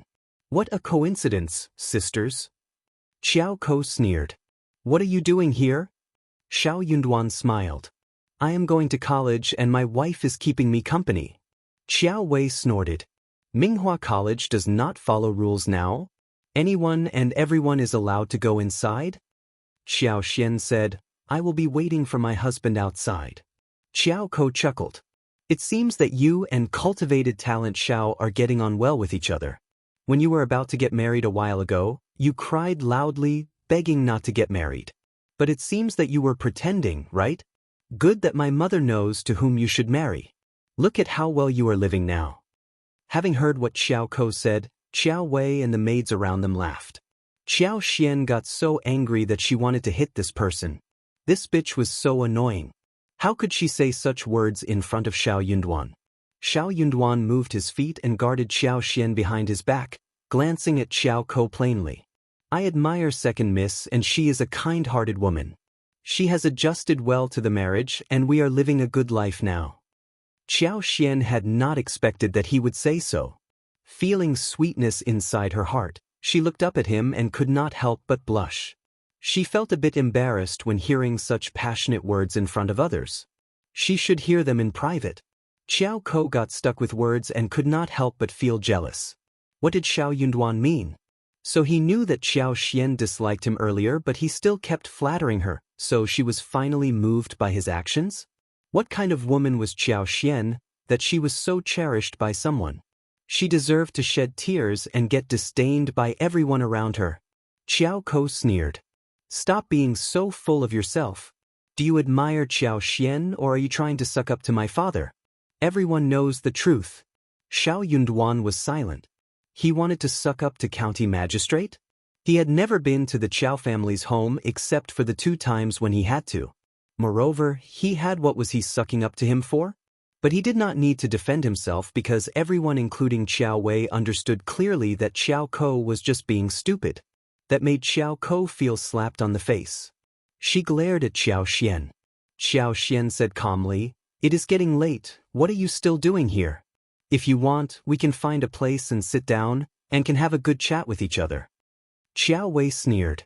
"No need." Then she told the coachman to drive on and left. They were on the street, and she did not want to have any conflicts with Xiao Xian here. It was never a good idea to start a fight on the street. The more she thought about this, the more angry Xiao Ko became. She could not help but complain. Sister, second sister and that cultivated talent are so annoying. They look harmless, but they are actually full of terrible tricks. Cultivated talent Xiao is just a cultivated talent at the moment, but he dares to treat us in this way. What if he becomes a recommended man? What more would he do to us? Well, I don't think that he can become a recommended man, but maybe he will try other ways? I wish that he was not a cultivated talent at all. How could such a poor cultivated talent behave like this? He did not deserve to even speak with her. Xiao Wei's eyes sparkled. She snorted and said nothing, but she could not help but think about what Xiao Ko said.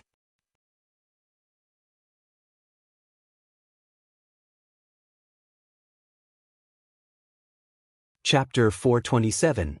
Back home that was true. Cultivated talent Xiao had never sucked up to their parents and even treated Xiao Xian so well. He should not be a cultivated talent. He should just be Xiao Xian's page boy. Back at home, she sent Xiao Ko away and went to her mother, telling her what happened. Madame Xiao did not care much and said disdainfully, "Still girl, he is not sucking up to your father because he knows what he is capable of. He knows that even if he tries to suck up to your father will never want to speak with him. You think it is easy to make it to a recommended man? Those knowledgeable people need years to make it to that level. Xiao Yunduan just won't be able to do so. Also, didn't he say that he won't attempt it next year? Just stop thinking about this." Xiao Wei still felt a bit annoyed. But you never know if he will change his mind. I think that we should remove his title as the cultivated talent too. In that case, he would not be able to do anything at all. Xiao Ko felt annoyed, and Xiao Wei was annoyed too. She didn't expect that Xiao Yunduan and Xiao Xian would not bend down in front of them. No, that won't work. Madame Xiao looked serious. Cultivated talent Xiao is your father's son-in-law after all, and if his title is removed, your father will be humiliated. He definitely won't make it to the recommended man, so why bother to make a fuss? You will regret it deeply if your father gets angry. Xiao Wei was startled and hesitated. Her mother was right. The cultivated talent show was too poor to become a recommended man. Also, it was not very easy to remove his title as the cultivated talent either. What if she caused trouble and her father lost face? She would suffer deeply, and that would only mean a favor done to Xiao Ko and concubine Du. As she thought about this, she remembered that it was Xiao Ko who instigated her to do so, and Xiao Wei became even more annoyed. She was not someone who tolerated her anger. So she told Madame Qiao about everything. Angry, Madame Qiao shouted, "What a bitch! How dare they try to use us? Wei, be careful not to be used by that bitch." Madame Qiao felt so angry that she snapped at concubine Du and Xiao Ko when they greeted her the next day. Concubine Du was ordered to stand still for 1 day and her legs were shivering by the end of it. Xiao Ko was too scared to argue or protest. When Xiao Ko and Xiao Wei's wagon went far, Xiao Xian and Xiao Yunduan climbed onto the wagon. Xiao Xian felt quite anxious. Although she knew that Xiao Yunduan was not a superficial person, she was still quite worried that he would be affected by what her sister said. She wanted to ask him and give some explanation, but with Qi and Tao Tao around, she could not find a way to start the conversation. She was feeling quite heavy in her mind. Suddenly, she felt a touch of warmth on her wrist. Xiao Xian looked up and saw Xiao Yunduan's eyes on her. Xiao Yunduan pinched her wrist and released it, talking in a soft voice. "Let's go home." Startled, Xiao Xian no longer felt anxious. She smiled and nodded with her eyes sparkling. Okay. When he said, "Let's go home," they were heading towards their home, so he was still treating her as his family and it meant that no one would be able to separate them. Xiao Yunduan smiled back at her, and both of them felt relieved in their hearts. Back at home, the sun was setting in the west. The whole family was happy to see them back and helped to carry the gifts into the house, chatting happily.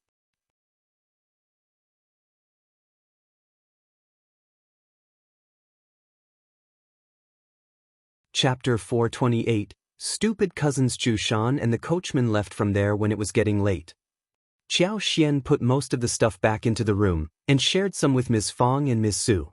She asked Qi and Tao Tao to carry the tree buds into the garden. She was going to deal with them tomorrow. Then, she shared the snacks with the entire family. First, Madam had given them 2 boxes of pastries, which were made by their special chef at the mansion. They were sweet and crispy and everyone loved how they tasted. Xiao Yunduan and Xiao Xian felt assured hearing that everything was going well at home. When they talked about how bustling the province was, Ms. Fong could not help but look forward to visiting there, let alone Xiao Sanlang and Yang Xiaoni. They had never thought about this earlier, but things were different now. Xiao Xian smiled. "When it becomes warm next year, we will all go there for a trip, okay?" "That sounds great. I want to go too." Xiao Sanlang and his wife were the most motivated when hearing the proposal. Ms. Fong looked at the couple, hesitating. "But can we all really go there?" Xiao Xian smiled. "Yeah, Mom, we can rent a wagon and we'll arrive within 1 day. Our whole family will go together. Anyways, we have enough money with us. We don't have to be worried about anything." Ms. Fong laughed. "Okay, we will all go there." "Okay." The whole family laughed and talked, when suddenly Xiao Lulang rushed in. "Fifth cousin." Everyone was startled. Ms. Fong frowned and asked Ms. Su and Yang Xiaoni to go make dinner. Xiao Yunduan was confused. "What is it?" Xiao Lulang looked so angry when he said, "Why didn't you tell me about going to Brother Yu's home for a visit?" Xiao Lulang had been suffering terribly ever since he got to know about it. The more he thought about it, the angrier he became. He just could not help but imagine how Xiao Yunduan stood out among all those excellent people, and he was so annoyed by this imaginary picture. He was counting the days for Xiao Yunduan to return, and the longer he waited, the angrier he felt. Hearing that Xiao Yunduan was back, he could not wait even for a single moment to come over and accuse him. "Fifth cousin, your behavior is way over the top. Brother Yu and I are good friends too. So, how could you leave me behind? You are just jealous of me speaking vividly with him and fear that he will like me better than you." Xiao Xian. She could not help but look at Xiao Yunduan with sympathy. She and her husband were indeed a perfect match. She had annoying sisters and her husband had stupid cousins. Xiao Yunduan looked at Xiao Lulang coldly. "Are you mental? You should go and find your own friends."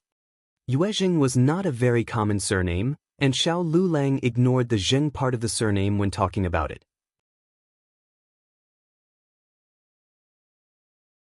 This stupid cousin of his did not even know what his friend was called, and he still insisted that they were friends. Xiao Lulang's eyes were widened. "How can you say that? Eldest uncle, stop it." Xiao Yunduan's eyes sank slowly. "Xiao Lulang, there is no use calling me my father. He can't make Brother Yu turn into your friend either. I suggest you study more and read more rather than befriend people. My friends are unrelated to you, and I don't care about your friends either."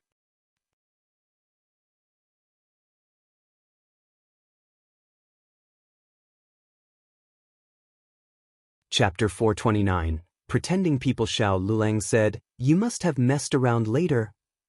Extremely annoyed, Xiao Yunduan replied without hesitation. "If you had not sucked up to him, how would brother you know who you are? You said that you had a nice chat with him, but what did you speak with him about anyway? Why didn't he send you any invitation?" Qiao Xian chuckled and smiled. "Darling, maybe you are wrong. Maybe you have hidden the invitation which was meant for your cousin?" Xiao Lulang followed up. "Yeah. Xiao Yunduan." Qiao Xian added again with a smile. "That is called, you can never wake up those who pretend to be asleep. For example, it is daytime, but that person would always say that it is night because he has his eyes closed. It is dark because it is night as per him." Xiao Yunduan almost burst into laughter, despite the anger he held in his mind. "Xiao Lulang, what are you talking about?" "This is what I mean." Qiao Xian said coldly, "My husband has already put it forward clearly that he and you are not on the same level, so stop messing around with his friends." Hearing her blunt words annoyed Xiao Lulang even more. Eldest uncle felt that Qiao Xian was not being nice. He immediately said, "Miss Qiao, watch your words."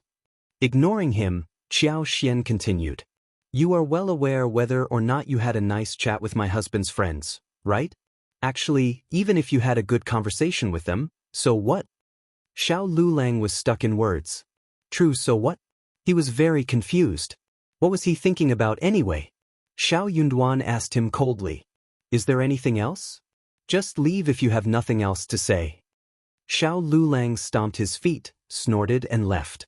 Eldest uncle felt so sad. "Yunduan, you are studying together, and you should stay close to each other. How can you?" Elder uncle was very confused why Xiao Yunduan called young Master Yuezheng as young Master Yu instead when he was talking with Xiao Lulang, but he did not think that was important. He said, "You can go out together and take care of each other." "Dad, you are wrong." Xiao Yunduan replied straightforwardly. "He is selfish and overly confident. I don't get on well with him. So please, stop trying to get us together in the future. I don't want to get involved with him in any way. Let me tell you the truth, no teacher in the college has ever said that he is intelligent or good with studies. He's just lying to you all. He is very bad at homework as well. He has been punished many times for not being able to recite any articles. Dad, why do you think such a person would help me when I need it?" Eldest uncle was shocked. "Is that true?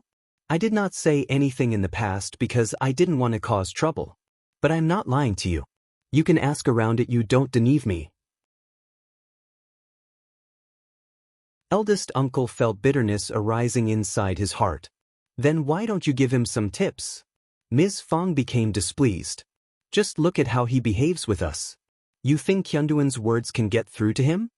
Xiao Yunduan said as well, "You can instruct and guide him if you want to, Dad." Eldest uncle sighed and felt grievous. "But if what you say is true, but..."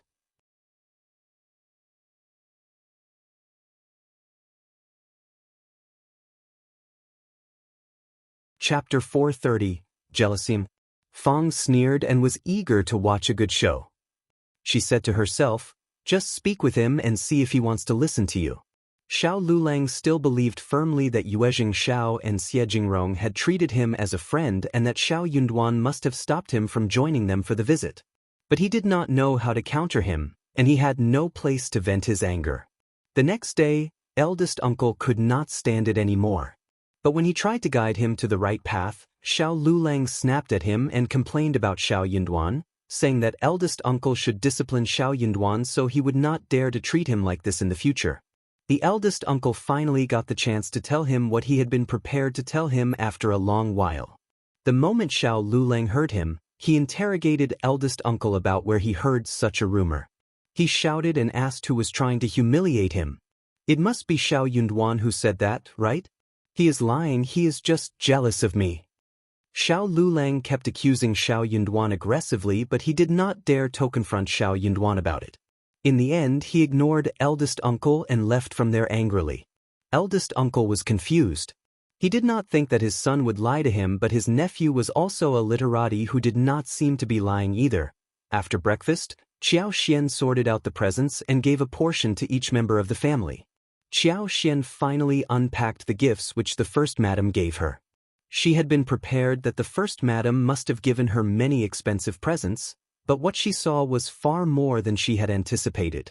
Just the whole set of 40 pieces of gold head and face jewelry inlaid with gold and jade were already dazzling her eyes. The hairpins, the crown, the earrings. Everything was exquisite in workmanship and beautifully made. Qiao Xian could not wear them outside right now, but each piece was so beautiful to look at.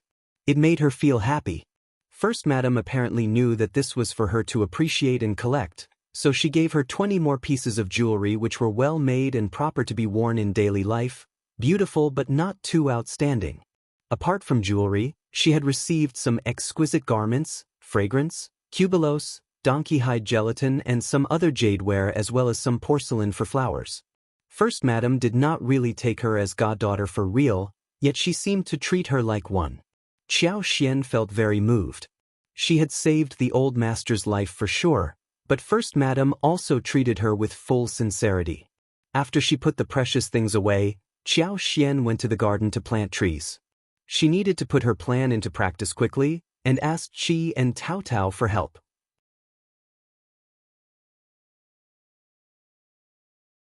She planted those buds in a corner of the garden, but did not work on the twigs. She dug a hole and had it half covered with the soil, and waited for the right plants for transplantation. Transplantation did not actually work, but she needed an excuse to put these things into her space, so she did the whole charade. When the trees were planted, they checked the mushrooms inside the shed. Snow fungus were all out and the fruits were growing, but they were not ripe enough to be picked yet. The mushrooms and wooden ears could be harvested though. Let's just pick the mushrooms, wooden ears and snow fungus for sun drying today. Qi and Tao Tao nodded in agreement.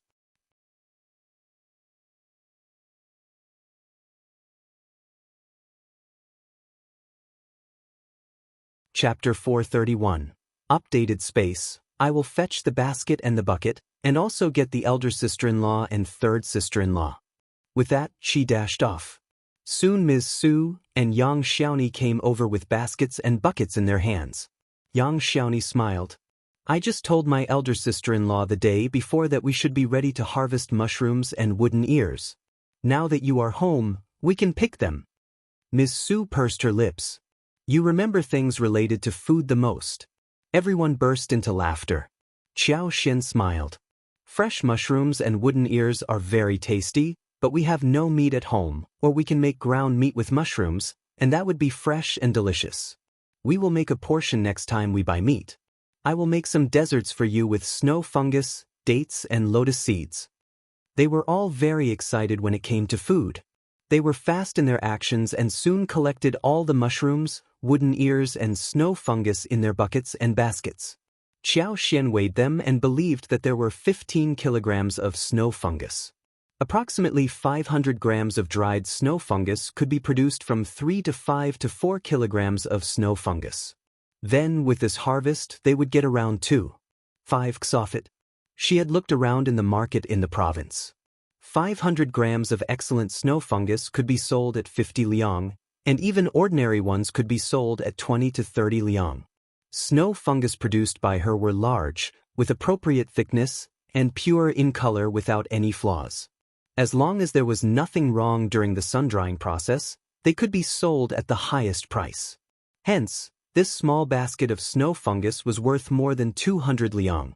Qiao Xian asked Tao Tao and Ms. Su to carry the harvested fruits back into the house, whilst she remained there. They thought that she was just checking the mushroom shed, so they left accordingly. Qiao Xian shut the gate, let out a sigh of relief and could not wait to rush towards the buds. She put the 20 twigs of trees into the space. No one would notice the strangeness happening in the garden since no one was around. When someone walked in and saw them missing, she could just say that the twigs had all gone rotten. What a perfect lie!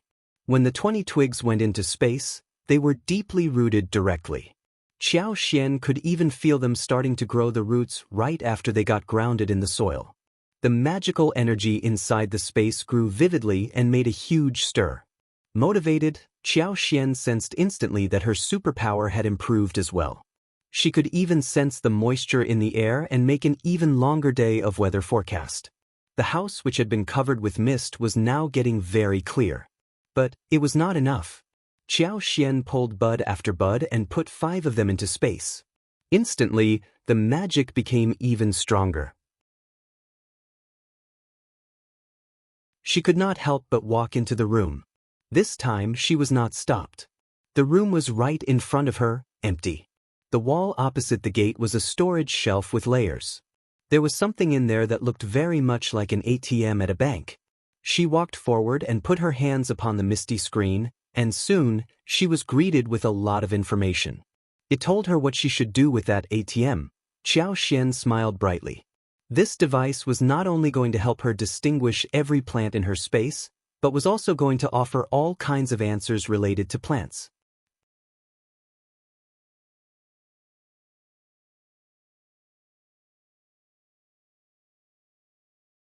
Chapter 432, Trash Space into Treasure. As her superpower grew stronger, she would get richer and get more answers from this machine.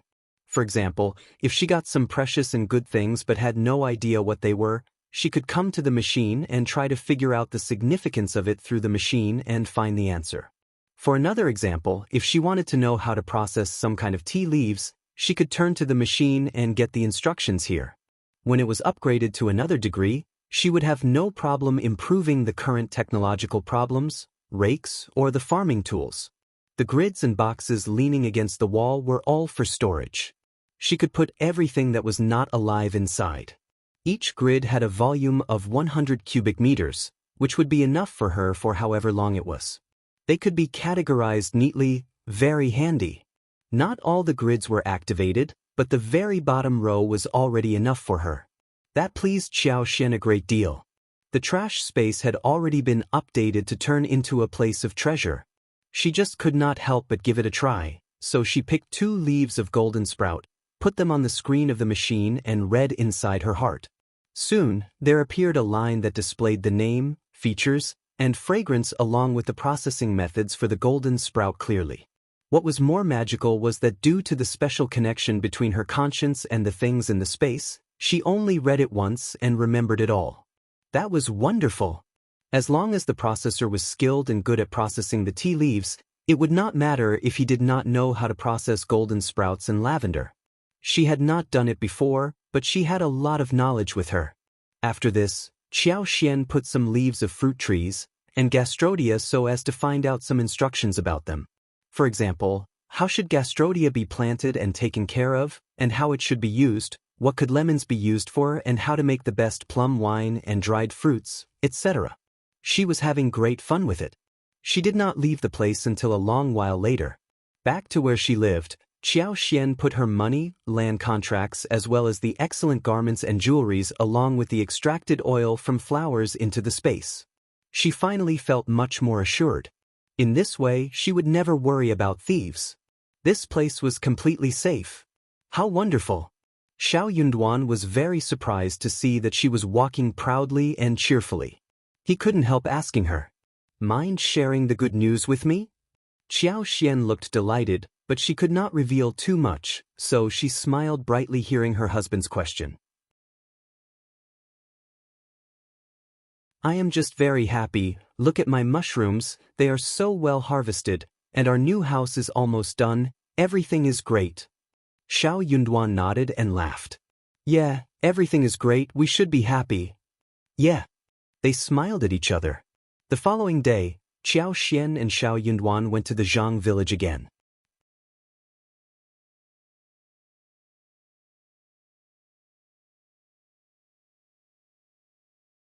Chapter 433. All well-Ding Erju and his wife, as well as Madame Zhou, land officer, and his wife were all helping them out, so everything went well there. Ding Erju and Ms. Zhou were down-to-earth people, and the land officer and his wife might try and do some tricks on them. But Madame Zhou was smart, and she was older than everyone else. So, if she said something as an elderly woman and was reasonable enough, no one would dare counter her. The land officer and his wife were both people who understood what was best for them. They were not able to trick the couple and simply decided to work hard and devotedly instead. Therefore, everything went on smoothly. When Xiao Yunduan and Qiao Xian went over, It would take 3 more days before the land was settled. Xiao Yunduan expressed his gratitude and appreciation towards the land officer with a smile. You are very reliable. We will probably need you to hire some more people to help us with the tea tree planting, also for weeding, trimming, picking and so on. The land officer's eyes sparkled and he said with a smile, Oh, young Master Xiao. Don't worry, as long as you entrust us to do the work, we will definitely make sure all is done well, and you will be satisfied. The land officer could not help but feel relieved that he did not cause any unpleasantness in this task, otherwise the long-term work would not be entrusted to them again. Due to this assignment, almost every household had managed to earn some money. They were able to afford a few new clothes, blankets, snacks and some other things, which were very beneficial for them. Xiao Yunduan nodded at him with a smile. The land officer was definitely going to tell the Zhang village about this. In order to have a long collaboration, they knew clearly what they should do. After the land officer left, Xiao Yunduan, Qiao Xian spoke with Ding Erzhu and Ms. Zhou about building a new house. Qiao Xian and Xiao Yunduan already had the plan ready. They were going to build 2 yards and 2 wing yards. The smaller wing yard was for storage of farming tools and food. The bigger wing yard was to be used as the processing workshop and storing tea leaves. The creeping figs could be processed here, so the house needed to be built well. Qiao Xian even decided that when the house was constructed, they would buy 2 guarding dogs for Ding Erzhu to keep for patrolling and safeguarding the area. Moreover, the front yard could be spared for Ding Erzhu's family to live in. Outside the yard, she wanted to make a vegetable garden where a patch of fruit trees would be built, as well as a 2-mu pool for fish, lotus roots and water chestnut. They could even raise some ducks and geese. Some chicken as well.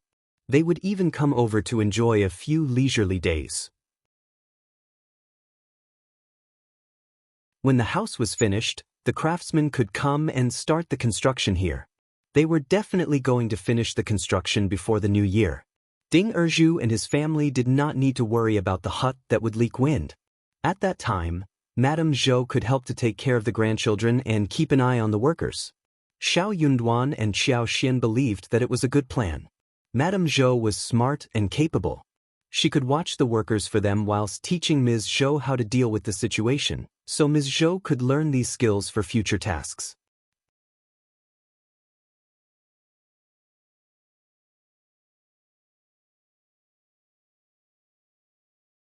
Chapter 434, Result of Investigation. On the way home, Qiao Xian smiled at Xiao Yunduan. When Aunt Yuezheng heard about our business at the Zhang village, she said that we ought to buy some servants simply because we are going to have much to deal with and we need to cultivate people for the future. Xiao Yunduan nodded. Yeah, we should do so. Qiao Xian frowned. But that is not very easy to do. It is never easy to find people who are reliable. Let's take it slow. Xiao Yunduan smiled. We can visit the province in spring and check it out. We can hire some reliable employees to sign a contract for 10 to 15 years.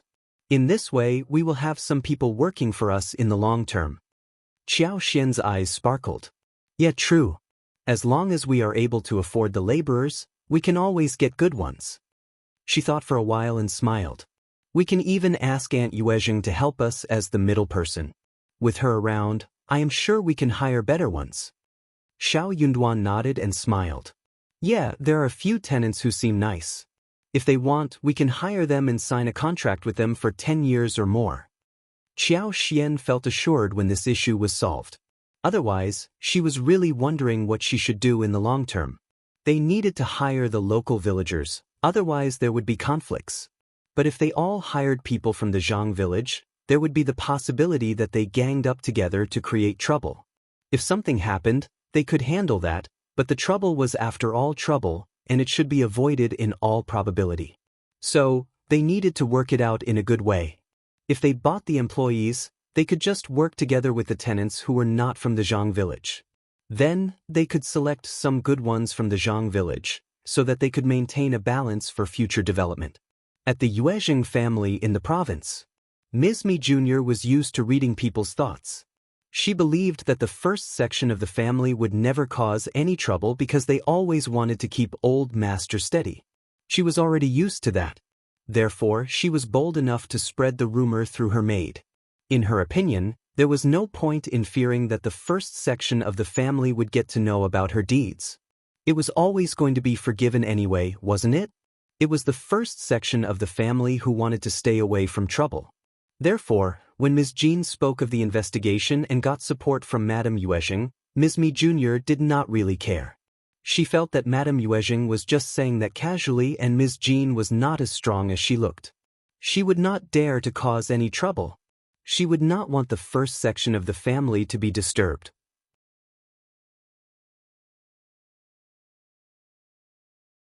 Honestly, she herself was the senior person at the mansion and it was not so easy to pick on her. Since Ms.Mi Jr. did not care, Ms.Mi had no trouble finding the clues leading to Auntie Shueisho, who was working for Ms.Mi Jr. Ms.Mi ordered Shueisho and some other older maids who were close to Ms.Mi Jr. to be taken to Madame Yuezheng's yard, where she told Madame Yuezheng the truth. Madame Yuezheng was dumbfounded as well. You're tuning in to the Wandering Hero YouTube channel. Don't forget to subscribe and join us on this journey to catch the most captivating stories.